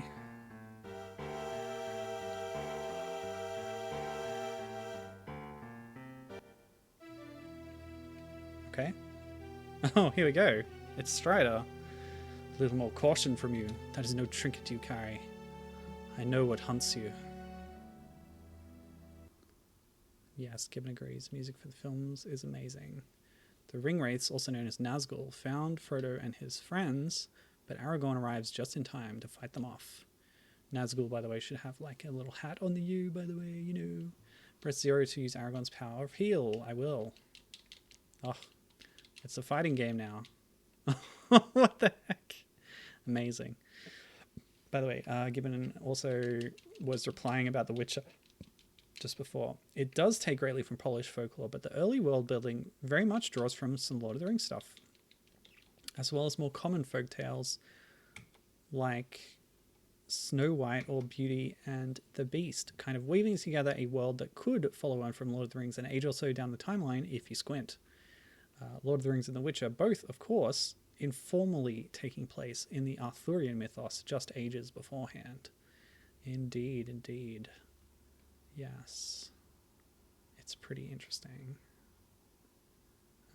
The idea of Lord of the Rings was that it would be sort of a mythology for Britain of long ages past. Okay. He has been stabbed by a Morgul blade. He needs elvish medicine. Indeed. Well, I guess I'm just going to leave him there, though. You know what? I'm going to jump over this guy and run away. Oh, I do have to fight. Okay, fine. I can do that. Heal. Oh, can I get more mana at some point, please? Perhaps not. Hold on, Frodo. They managed to take Frodo to Rivendell and heal him there. A meeting took place to decide the fate of the ring, and Frodo offered to take it to Mordor and destroy it. Thus, the Fellowship of the Ring was formed. The Pass of Caradhras. I would not take the road through Moria unless I had no other choice. Let the ring-bearer decide. We will go through the mines. So be it. Enjoy those Legolas and Gimli sprites. I hope we see them again. I also recall since... whoa, okay. We got more platforming here. And no fall damage, I'm glad to find. Oh, that was death. So I am able to exit back to the right, I think, if I miss that jump. I'm reminded of how J.R.R. Tolkien and C.S. Lewis were great friends, and when Lewis was writing his like sci-fi series, starting with Out of the Silent Planet, what the heck? I'm being pushed by the wind, or what's happening? I'm losing something. I'm getting hurt. Why? I don't know what's going on. What the heck? I died and I don't know why. Anyway, in I think it's the third book of that series that Lewis did, which is called something. It's called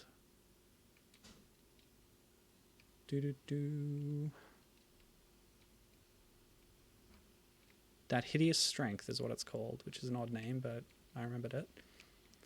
The second one is Voyage to Venus, also known as Paralandra. Anyway, there's a reference to that, to Numenor being part of the lost history of the world, sort of an Atlantis kind of thing, because Tolkien and C.S. Lewis were conversing and collaborating. So Lewis included this concept of Numenor in his book as part of the history of the history of Britain, because that series also has allusions to Arthurian stuff. In fact, Merlin shows up, like unfrozen caveman Merlin, like cryogenically preserved.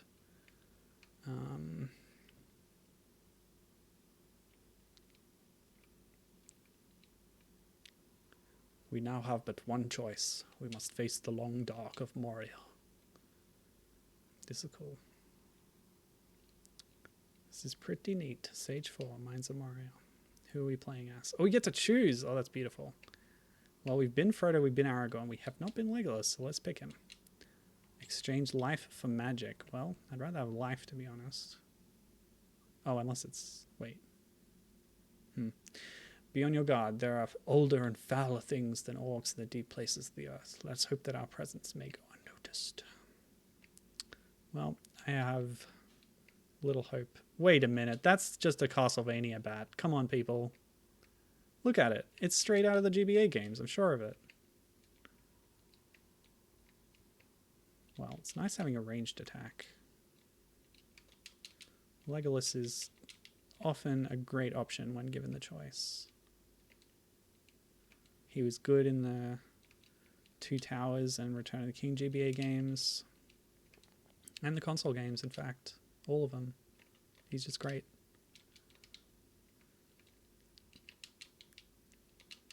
What do you think about that bat? Do you think that's a Castlevania bat? Glad I'm getting drops too. That is an Urukai. Through and through. I like the orc designs. The sprites are really cool. This game.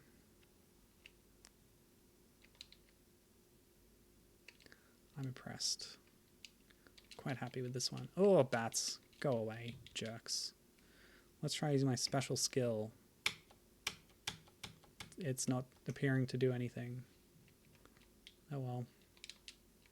Can I jump and then attack? No, a jump takes me, whoa, forward a fair way. 2 hits. What? I didn't want to do that. Whoa. I'm getting some maybe phantom inputs, perhaps. Or maybe it's my own clumsy fingers. Oop. Okay. No! Curses. Ah, whatever. Skip you. Skip you. Move past you. Unfortunately, I didn't get a checkpoint at any of those places. Go away!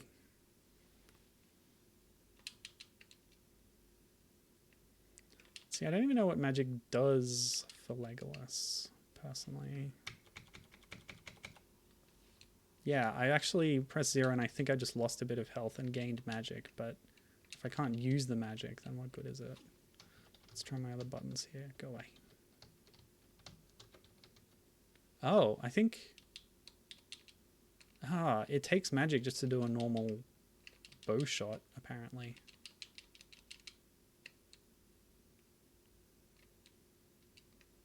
That's unfortunate. Oh, come on. No!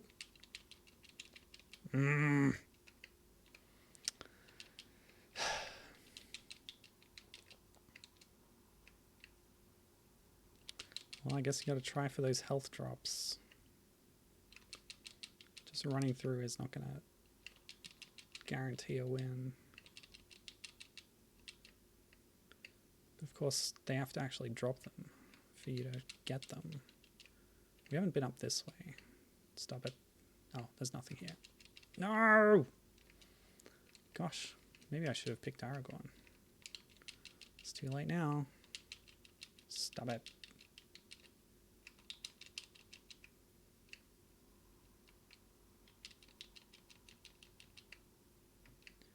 Seriously? No healths? There's one. A Pidgey little amount. A Pidgey amount. A smallest a Pidgey. Can I like aim up? Ah, stop it. Jerks. Oh. Yes. Hopefully that'll get me through. I can skip them. Shoot the bat. Oh, give me that. Yes. Stop. There's some kind of input thing that's supposed to help you, like attacking while doing some other input results in a jump or something. A Balrog, a demon of the ancient world. This foe is beyond any of you. Fly, you fools. Go back to the shadow. You shall not pass. Gandalf was dragged by the Balrog down into the depths of Khazad-dûm. Frodo recognized the fact that the power of the ring put the mission at risk. It caused the conflict among the members of the Fellowship. Frodo and Sam headed to Mordor, while Aragorn and the others tried to rescue Merry and Pippin from their Uruk-hai capturers. That sure did compress a lot of the story into one paragraph. Legolas did not do so well for me in that last stage, so Aragorn will lead the charge in Fangorn, while Gimli is nowhere to be seen. Oh, there he is. I wish that on cross-country. That's not the line. They got it wrong. We dwarves were natural sprinters. Come, Gimli, we're gaining on them. Their pace quickens. They must have caught our scent. Hurry. Of course, who knows what Viggo Mortensen is doing with his accent. At certain times of the movies, it fluctuates a little, but that's okay. There they are. That wasn't so hard. Yeah, get owned, buddy. Also, Aragorn has a healing spell. That's very useful to me. Whee! Nope. Looks like I got their attention. This didn't happen in the film. Oh, that hurt. Ouch. Damn. I gotta do it again. Oops. And I picked that wimp Legolas. What was I thinking?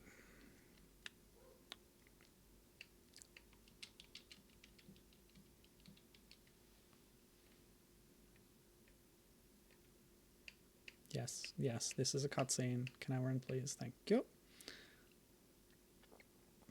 Well, I should be able to, since this is just flat ground, this might work a little better with the bow.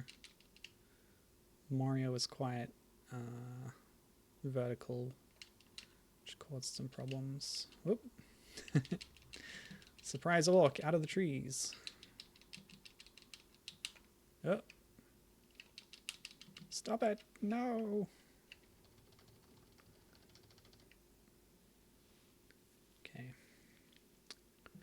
They may yet be alive. The tracks lead away from the battle. Into Fangorn Forest. What madness drove them in there? Aragorn and his friends entered into the Fangorn Forest. There they discovered that Gandalf was alive. He explained, shortest cliffhanger ever. He explained the situation was in Rohan. Meanwhile, Frodo and Sam were following Gollum to Mordor. Death marshes.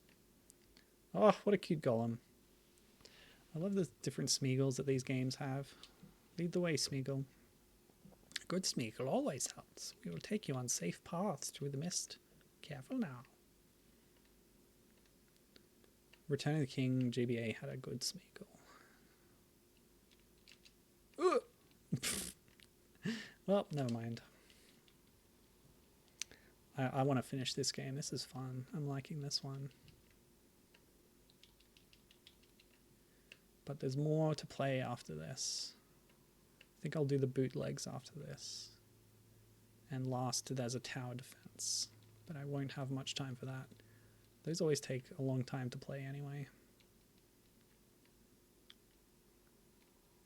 The action games are my favorite though. Yeah, it's something with this controller that I accidentally am activating things sometimes when I don't mean to. That counts for jumping when I was trying to attack as Legolas, and I've also been activating the Hobbit's invisibility cloak, which is what sucked up my magic on the Pass of Cut level as well. Swift and quick as shadows we must be. Also, this ghost is following me. I don't know if that's a problem. I'll just ignore it. Hope it goes away. Okay, cool. Oh, it's a big jump for a little hobbit. Ah, go away. Jerk. Ow! What? Uh-oh. Cloak. I don't have any cloak powers. Gee whiz. It's a real wall master.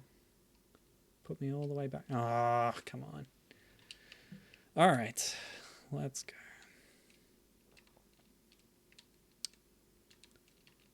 I'm doing it again. Must be the controller. I don't know. It's fine for the most part. Given I was going to tell you something about something on my Tolkien shelf, is that I love reading comics, but... No, please! Yes! Made it.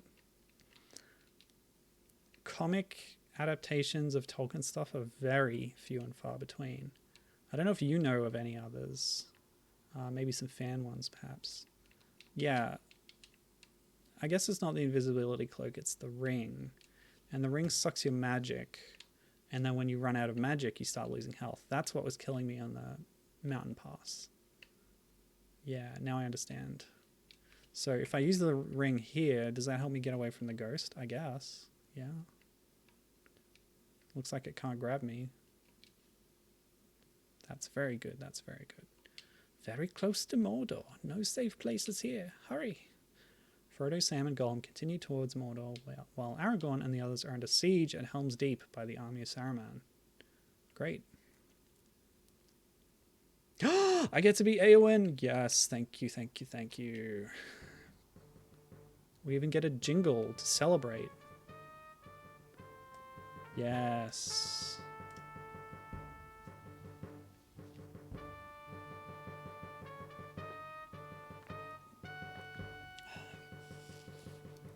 Press 0 to use Eowyn's power. Knife throw.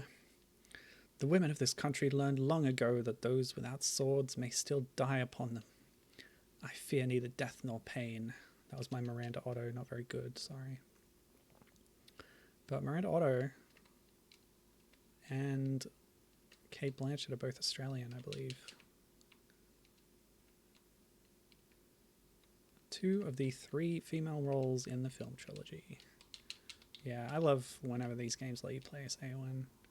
She's got like her own story mode in the GBA games, the Two Towers and Return of the King ones. She pretty much wears this red dress in the first one, but she's wearing the sort of Rohan armor disguise in Return of the King. Get owned, buddy. Yeah, anyway, I was talking about the comics. Boop, boop, boop-a-doop, boop. There's really not many, but I know of 2. The Lord of the Rings comic is an adaptation of the Ralph Bakshi film, although it adds a lot of stuff that wasn't in the film, which is nice. Makes it more of a complete story. But obviously all the character designs and stuff are taken from that. So it's kind of interesting. The only problem was it was never officially published in English. It was released in Europe, I'm not sure where exactly, but it has a fan translation, which is fine. Like the typesetting's a bit wonky, but like the translation is good. It takes a lot from the book, so that helps.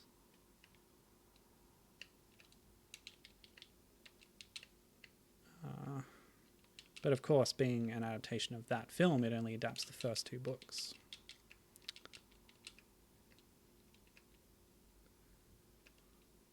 Oh. And the other one is a Hobbit graphic novel adaptation from like the 90s, I think. Which may take some cues from the Rankin Bass film, but is more of its own thing. But it's quite good. It's very detailed, lovely art. I guess a criticism I would have of it is that it has a bad habit of like quoting directly from the book for long stretches of text. So the sort of text to image ratio, I think, is off for a comic. It's very wordy. But that's not to say there's not lots of nice art in it as well. Just the pacing suffers a bit because of that. Oh, come on. Yeah. What? What? Yeah. Huh. I don't have the Lord of the Rings one on hand, so I can't tell you too much about it, but the Hobbit comic is right here on my shelf. Somewhere.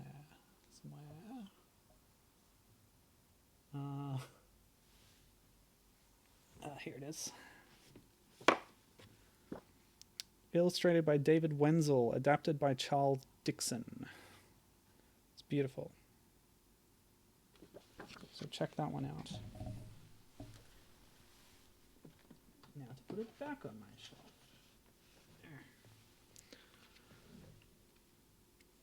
Uruk Kong. The guy chucking barrels at me is Uruk Kong, says Gibbon. Nice.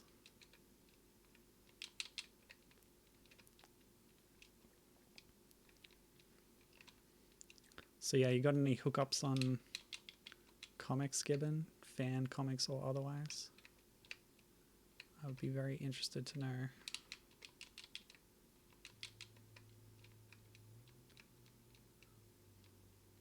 I was secretly hoping that maybe like they did a Lord of the Rings online MMO, and I wondered if maybe they'd done like a webcomic tying into it or something. That would be awesome. But they didn't. That doesn't exist. I made it up. Oh, okay. Well, as far as I know, those two is it.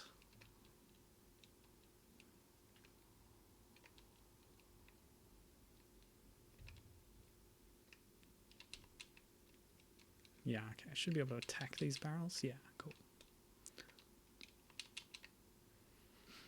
I've got a Jumpman hammer wherever I go. It's called my sword. Go away, bat. Stupid bat.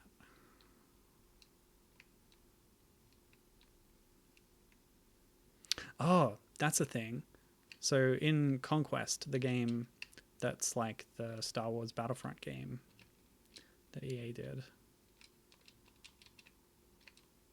like basically you play as a grunt for most of the time, and then at a certain point, you know, in the multiplayer mode, it was like you get a certain number of points or some way into the round or whatever, and you enable the ability to inhabit a hero character for a bit. I've just saved myself a bit of time there for the next time I die. And the classes are fighter, sword fighter, 1 fighter, 2 archer, 3 mage, and 4 scout. And yes, there's like every faction has these sorcerer characters who can throw magic spells. Yeah, don't worry about it. I know that doesn't happen in Lord of the Rings. It's fine.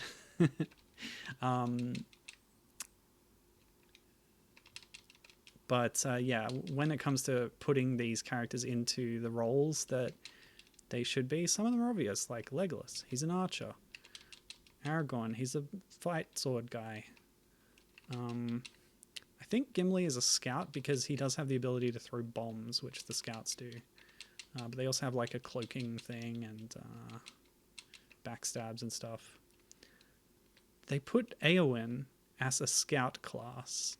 And by the way, the scout runs along hunched over, has 2 knives, throws hand grenades, and like cloaks themselves and does backstabs. In what way does this fit the profile of Eowyn at all? Like, the one thing she's known for in the story is using a sword. Like, a big one. I don't know. It's just bizarre. I was offended by this choice that they made. But if you made a scout class and you had to put somebody in it, I don't know, put a hobbit in it. Jeez.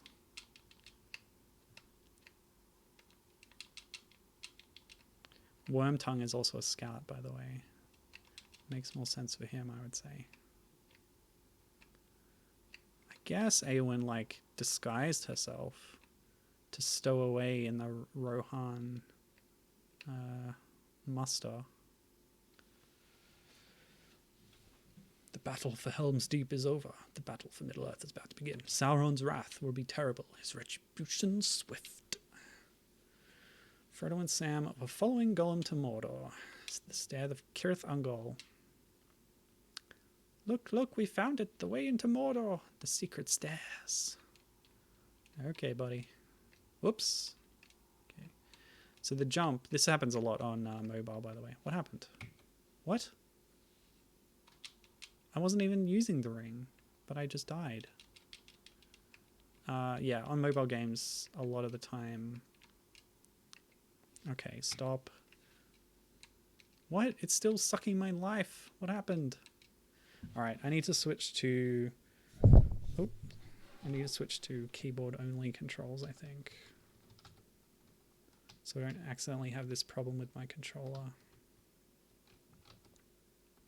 It's happening again! What's wrong? Maybe certain parts of the screen cause damage to me. But where?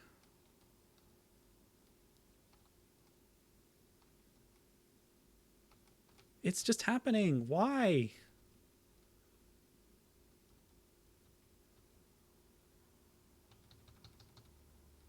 So there's an arrow there. What happens if I go down here? A gargoyle. Another one. I'm dying.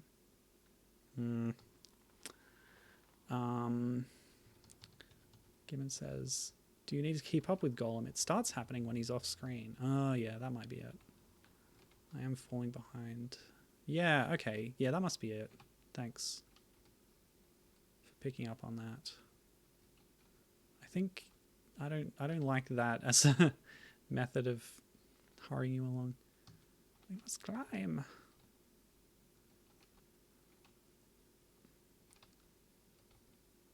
You could just make him wait for you more often. Whatever.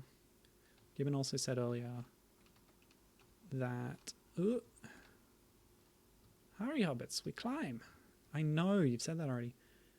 Yeah, she said earlier, I like these low-res abstract pixel renditions of characters. And indeed, that's totally my jam. Reducing the detail, but keeping the key features. Master must go inside the tunnel. It's the only way. Shelob's lair. Okay. Okay, a health bar appeared on screen. You know what that means? It means there's a big old nasty spider who is spitting webs. Oh, those are like little baby spiders down there. Okay. Attack, attack, attack, attack.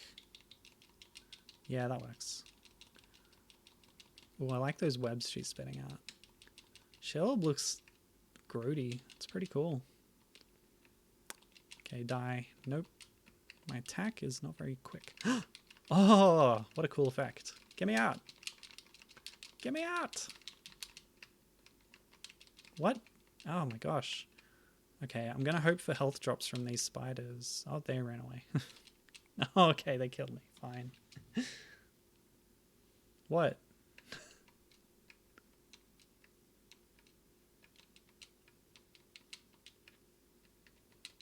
Oh, did I? Yeah. I think I was not attentive enough to what Gibbon was saying. There is a delay, you know, but also I am negligent and I apologize. Ah, stop it. Whoops, that was my own fault. Hit the wrong button.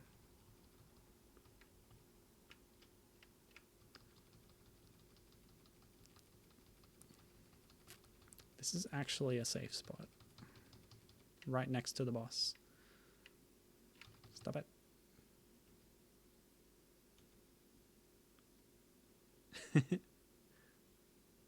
Okay. We're back.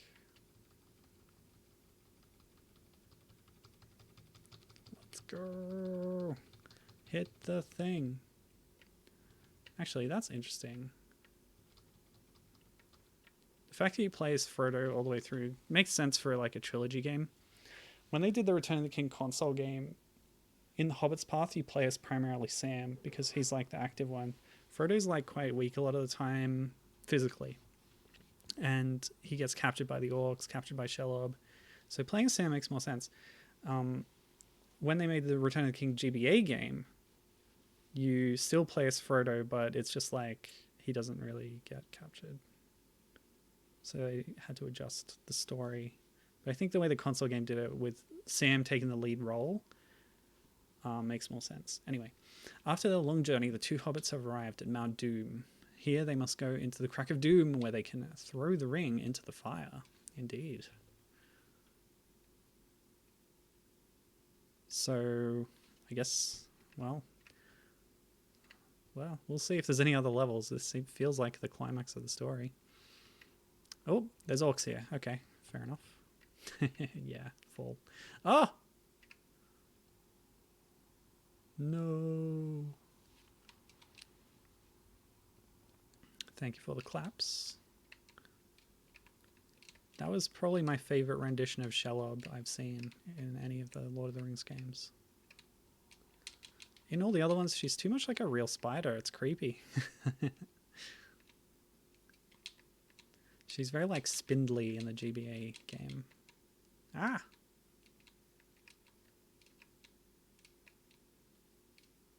Oh boy. No! Alright. Something about the refresh rate. Stop. Sorry. Makes the ring flashing effect not really display properly. I don't know what it is. This is a cool game. I like this one. No.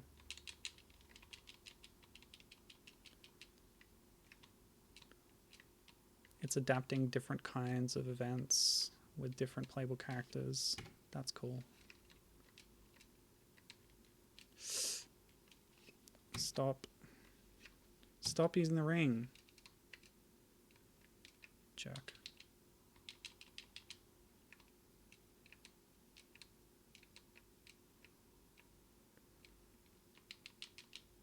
Who knew that the Crack of Doom was so hilly? Oh no!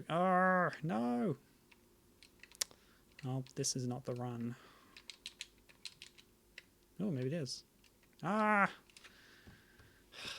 Alright, back to one hand on the D-pad of my controller, one hand on the action keys on the numpad of my keyboard. That works. It's two-handed gaming, people. 1P, 2C. Ah! One player, two controllers. Okay. This is pretty tough. The platforming. Stop it. That was just nuts. Maybe I should use the ring to get past those bats. Those dastardly flying mice.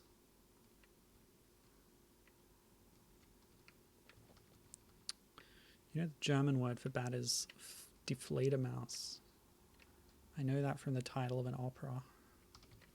Oh yeah, I said I would use the ring. Yeah, let's do that. Oh no, I fell. And Fledermaus means flying mouse. Oh god. Stupid.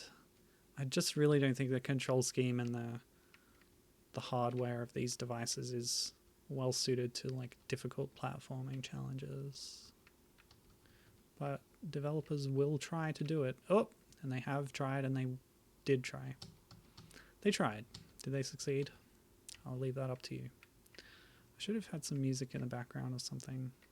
I couldn't just use the film score though, because that would get copyright notices and stuff. Then what would I use instead?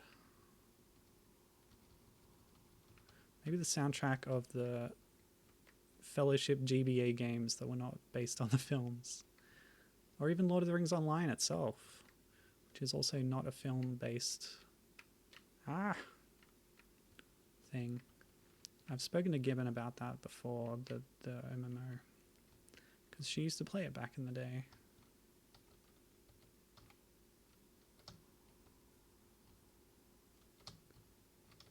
Did I ask you, Gibbon, if you want to reactivate your character to play with me?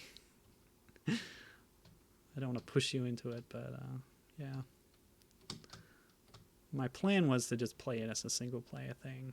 Just put a few hours into it and then move on.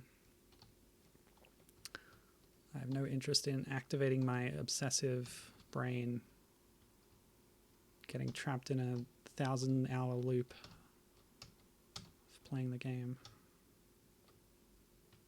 because I would regret that.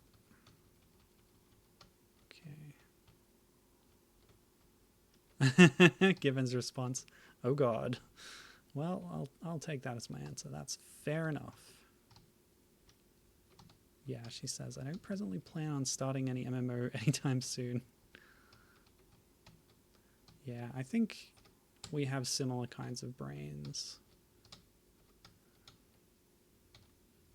I think you might call them addictive personalities. Stop falling on me, you rocks. Arr! Drop health. I think it did. Lovely. Oh no. Damn rocks. What am I going to do? Can't avoid a rock with the ring. Oh, yes! Oh my god. Stage 11. I have to destroy it. No. The ring is mine. Got away, did it, precious? Not this time. Yeah, we most certainly do. Gibbon says if she picks up any MMO, it's going to be Final Fantasy XIV for the Ogre and Ivalice content. Yeah, that's a good choice, especially considering what you're into. The precious is mine, filthy little hobbitses. They stole it from us. Yeah, so my plan was just to do a few sessions with it and try not to get too sucked into it. I did a similar thing with Star Trek Online, actually. Like, I made my character, an Andorian science-based character, by the way.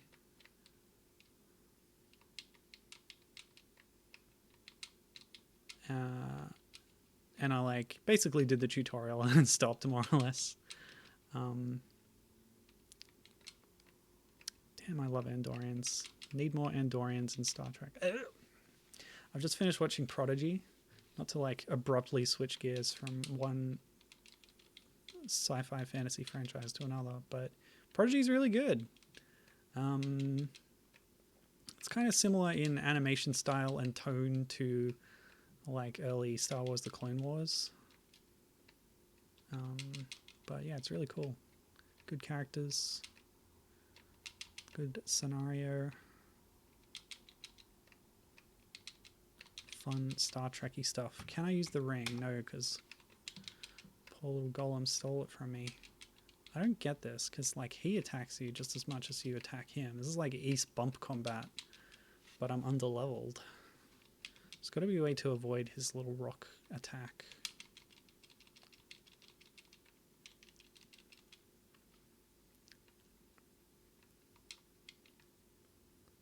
It's funny, and it's, part of the point of the story that with all the grand battles and massive armies, the final conflict is these two scrawny, exhausted fellas scuffling in a volcano. Arrgh. They actually do some cool stuff with it in go away, in Return of the King on console. As I said, you're playing the whole game as Sam. So Frodo exists as a character, but if you're not playing a co-op, then he'll just be stuck on level 1. But you're sort of forced to play as him in the final level without any upgrades if you're doing the solo campaign. And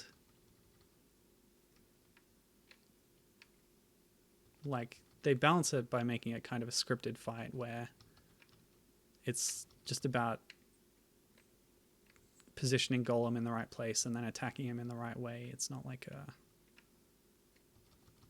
The thing that you need all your upgrades for. Oh, yes, I've cheesed it a bit. And then he ran away. If I like land inside his hitbox. Oh, okay, it worked a little bit. Oh no, the rocks. Given says, I played a lot of Star Trek Online as well. My ex-wife and I loved it so much. She got us into lifetime subscription packages before it went free to play, which means that I get an email each month letting me know how many in-game purchase vouchers and currency they've added to my account, even though I haven't played in years. That's amazing. That's such a great story. How much did that cost? A lifetime account. And then, of course, like all MMOs, it eventually goes free to play. It's a kind of tragedy in a way. Especially when after you've stopped playing it. Kind of funny though. It's one of those funny tragedies, you know. A tragic comedy, perhaps. Oh, I wish I had Aragorn's herb craft right now. Ah, go away, dummy.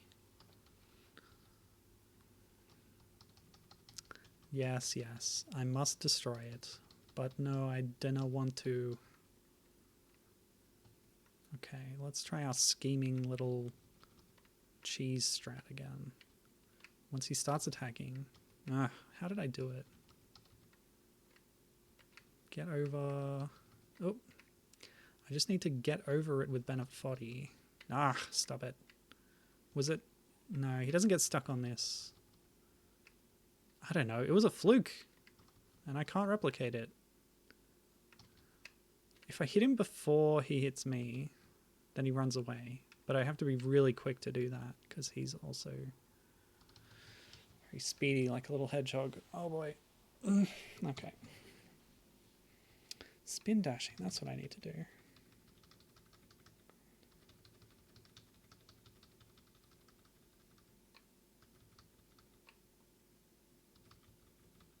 Oh, that could work. If I stand here, he can only approach from one way, so I can always predict where he's going to come from. Then I just need to time my attack correctly. Or I could just mash and hope it works. I hope you can hear my little finger working overtime.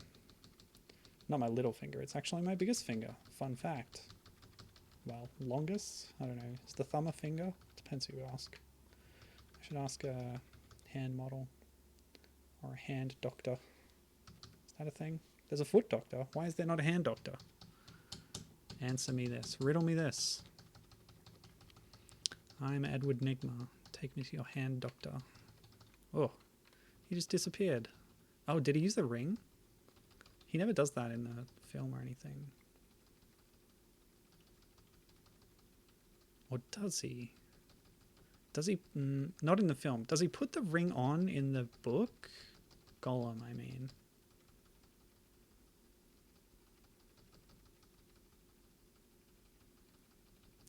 Come on. We're almost there. Oh, it's so close. No. One more. Yeah, shut up. Oh, come on. Really? He was one hit away there. But I guess that's a good tactic. As good as any. But when the rocks start coming down, that's when things get RNG heavy. Get owned, buddy. Go away. And never come back.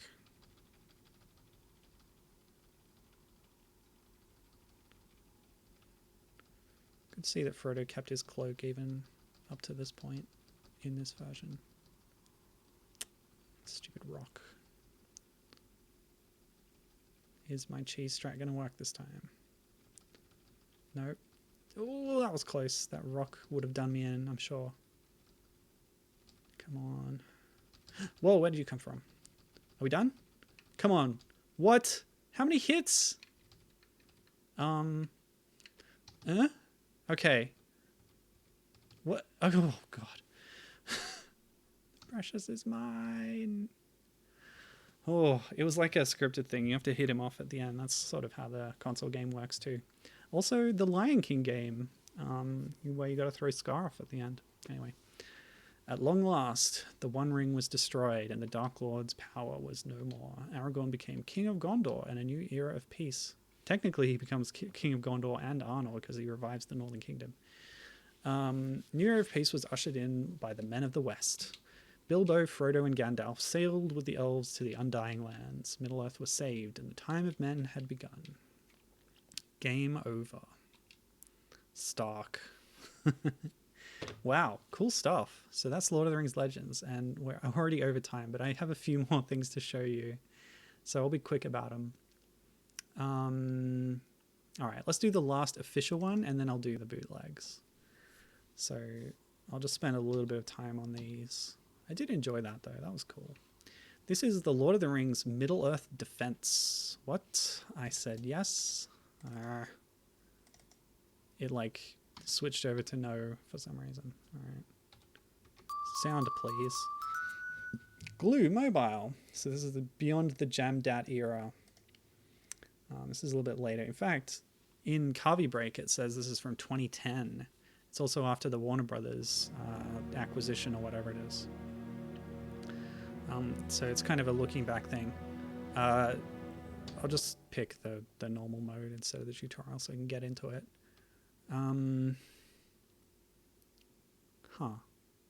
Okay.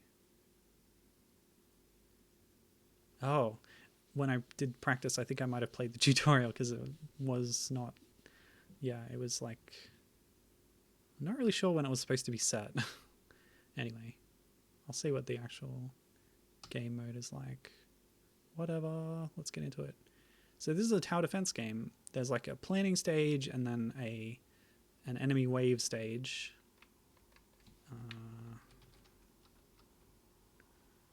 Yep. The power of Isengard is at your command, Sauron, Lord of the Earth.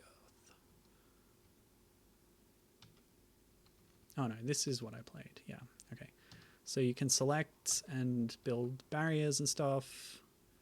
What buttons have I got? Okay. Oh, no, I don't want to. Oops, no, well, too late. I've wasted all of my resources on throwing a rock at an empty space. But we have other resources. You've got the building resources and the... what? No. What button? This one? No. There's a button to like build towers. This one? No.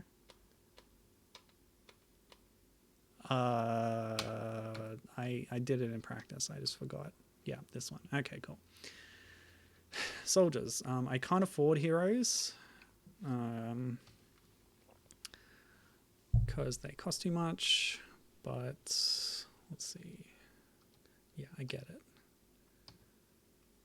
But I can build normal soldiers, which consists of sword fellas. Yeah, I get it.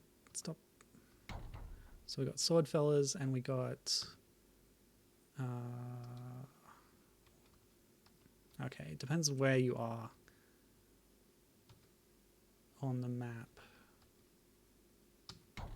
Whether... See, this is like buildings or effects, and this is soldiers. So how do I make it go? Okay. We've placed our, quote-unquote towers for this tower defense, which are our soldiers. And as the orcs file by, they get attacked by our little duty dads. And... yeah. It's like a million billion other tower defense games. You manage your resources, you pick the right units for the right places to deal with enemies as they go past. Are there upgrades? There are. Sell, upgrade, more info. Basic ground defender. Awesome. It's with an apostrophe. You lose all goodwill that you've gained so far, game. I now hate this game. No, it's fine. Yeah, and then you wait, because that's what you do a lot in tower defense games. But I really like this genre generally as a kind of casual thing. It's not really the best for my stream format, I guess.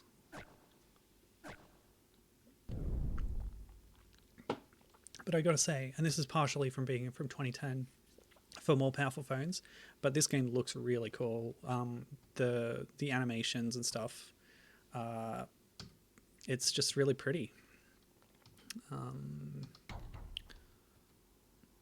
Look how well animated those little dudes are. It's really cool. Yeah, so if you want to play this, it's going to be very long, so let's move on. That's pretty much the end of the official stuff. Jamdat had their, 6 game releases: Pinball, Trivia, Two Towers, Return of the King, Trilogy, and Legends. Middle-earth Defense was later by a different company, Glue. In the meanwhile, there were other games, but I could not verify their official status, so I'm classing them as bootlegs. I'll go back to the screen to show you this one because this one doesn't run properly. This one, yeah. So Akalabeth was released on mobile. This is a very old game. It predates the Ultima series. It was Lord British's precursor to that. Lord British, of course, being Richard Garriott, the game designer. It's a basic roguelike, following on from NetHack and Rogue. There were other ones like Angband and Moria that were in the same vein of game, and also kind of ripping off or lifting terminology from Tolkien's works. So in this case, Akalabeth is the name of the kind of story of the downfall of Numenor. The game itself doesn't have that much to do with that itself. It's really just taken as a name, and the theming is very generic kind of D&D fantasy stuff. But yeah, there's a tangential Tolkien relation there, and I'll show you what happens when you try to launch this. This one, it brings up the Nokia phone, and then it gives you an error and it closes. So I wasn't able to try out Akalabeth, but there's other ports of it. It's just interesting that there's a port of it just for old Nokia phones, so that's kind of cool. The next one is, well, it's random order. I'll just pick this one. This is Lord of the Rings Paths of the Dead. And I've launched this before. There's a bit of a process that is explained in the Kahvibreak interface over here. It says, like, there's a glitch, you got to launch it and then press some buttons. So once we're in the game, this only comes as a Russian language version, and I'm pretty sure it's unlicensed. This splash screen is so crunched. All right. Nope. Whoops, I've quit it by mistake. Sorry. Just trying to fiddle with the controls. What happens if I do? Okay, cool. So I can't read any of it, which is a bit of a problem for playability. Otherwise, I might try and find the About screen and see if there's a copyright in there. I'm just not sure if this is official or not. Yeah. There's really long dialogue sequences. This is the scene where Elrond is handing off Anduril to Aragorn before he enters the Paths of the Dead. And that's the name of the game, so it's the whole setup for this. But yeah, these, again, crunched movie stills. But it seems like they're just word for word quoting the entire film, maybe even the book, at great length.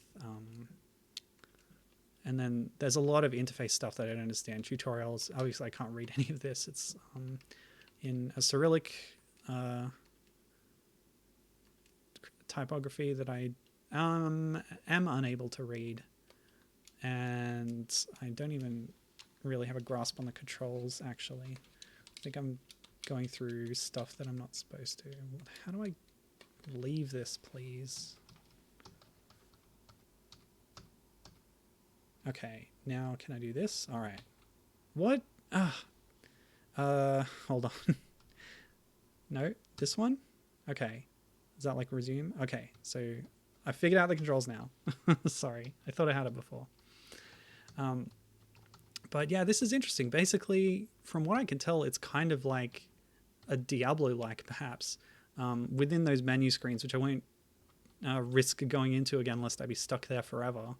There's a whole equipment screen where you have all your different body parts that you can put different pieces onto for armor, etc. The Two Towers and Return of the King games on GBA were similarly Diablo-like games, and it worked extremely well there. Those games are some of the best Lord of the Rings games in general. This one is a little bit more awkward, partially because of the interface and the platform it's on and stuff, but also because I can't understand the language. That does not help. But we can't dock it too much for that. There's so much tutorial text, but it all seems to be like Aragorn commenting on stuff, which is cool and flavorful. The animation's a bit stodgy. When I first launched it, I sort of was thinking, Aragorn looks a bit like Professor Snape. Anyway, he has a very tiny head. Either way. Yeah, so as for the locale, I don't know, it doesn't look much like the Paths of the Dead, but I guess we're not there yet. We're making our way to it. We're on the outskirts of Rohan. I believe I just read about the location where they're at in Unfinished Tales. There's a tale of the friendship between Eol, the sort of first king of Rohan before it was Rohan, and the steward of Gondor at the time, Kirion. How they made an alliance as a response to the invasion of Easterlings at the time. And they went up to this sacred meadow at the top of a mountain. And the way they describe it sounds a lot like the place they have their little camp in the film. I haven't read the books in a while, otherwise I would probably know better.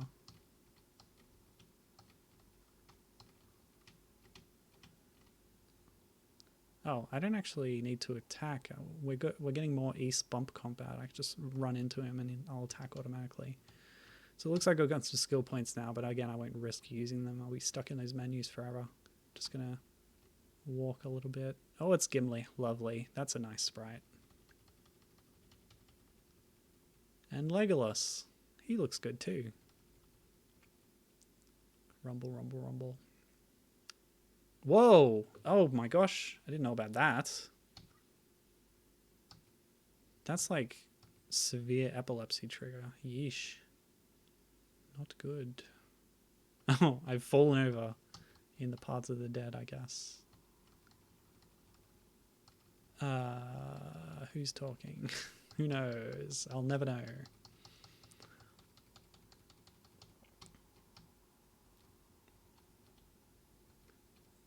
So yeah, I'm gonna still assume that this is bootleg, but it goes to show how popular the property was.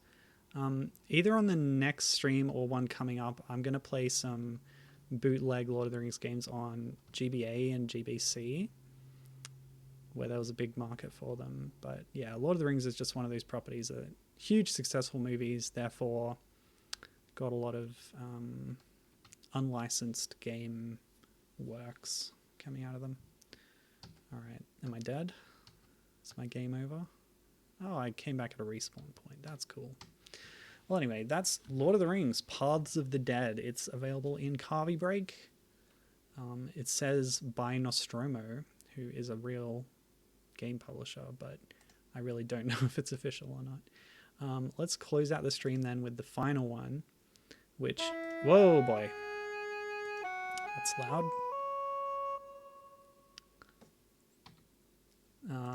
After looking for Lord of the Rings, Hobbit, all sorts of variations on keywords in Kahvibreak, I tried character names. The only one I found was Gandalf Aura Zla, which means aura of evil, apparently. Possibly in Croatian. Oh my gosh. Okay. Very low res phones here. So Nova Hra. This is what does Kahvibreak say? This also is by Nostromo, according to this, but there's very little other information about it here. But yeah, again, I assume this is an unlicensed... Oh! It's so loud. I'm going to turn the volume of the game down. Hang on, is this like a platform puzzle game? where you just have to light up the different floor pieces. That's a very old school setup for a game design. You have to step on all of the bits of floor. Oh my gosh. Yeah, so as you can see, the actual game design is very unrelated to general Lord of the Rings settings. I have a fireball. That's great. Gandalf should always have a fireball attack. Run away. Don't know what these little gremlins are. Gandalf's sprite is impeccable though. Again, this is very low res phones here. I don't know what format this is because it's quite wide screen, but very low res, but also good color range. So yeah, I don't know. There's also like a big pause before any sound plays. Yes, that's a problem. It's just an emulation problem, I think. Or maybe it's just input delay. These guys are immune to fireballs. That's just what it is. What other buttons can I try? I don't have any other buttons. That's all I can do. Ah, stop it. I wasn't sure what this was. From the preview image, I thought it might have been a bit more of an action game, but it's very... Oh, gosh. It's very stodgy. Can I throw a fireball at some point? The game's locked up. What is this, the testing department's day off or something? My computer has marked this program as not responding. Great. Yep. Got the spinner. That might be the end of the stream. That was Gandalf Orderslar.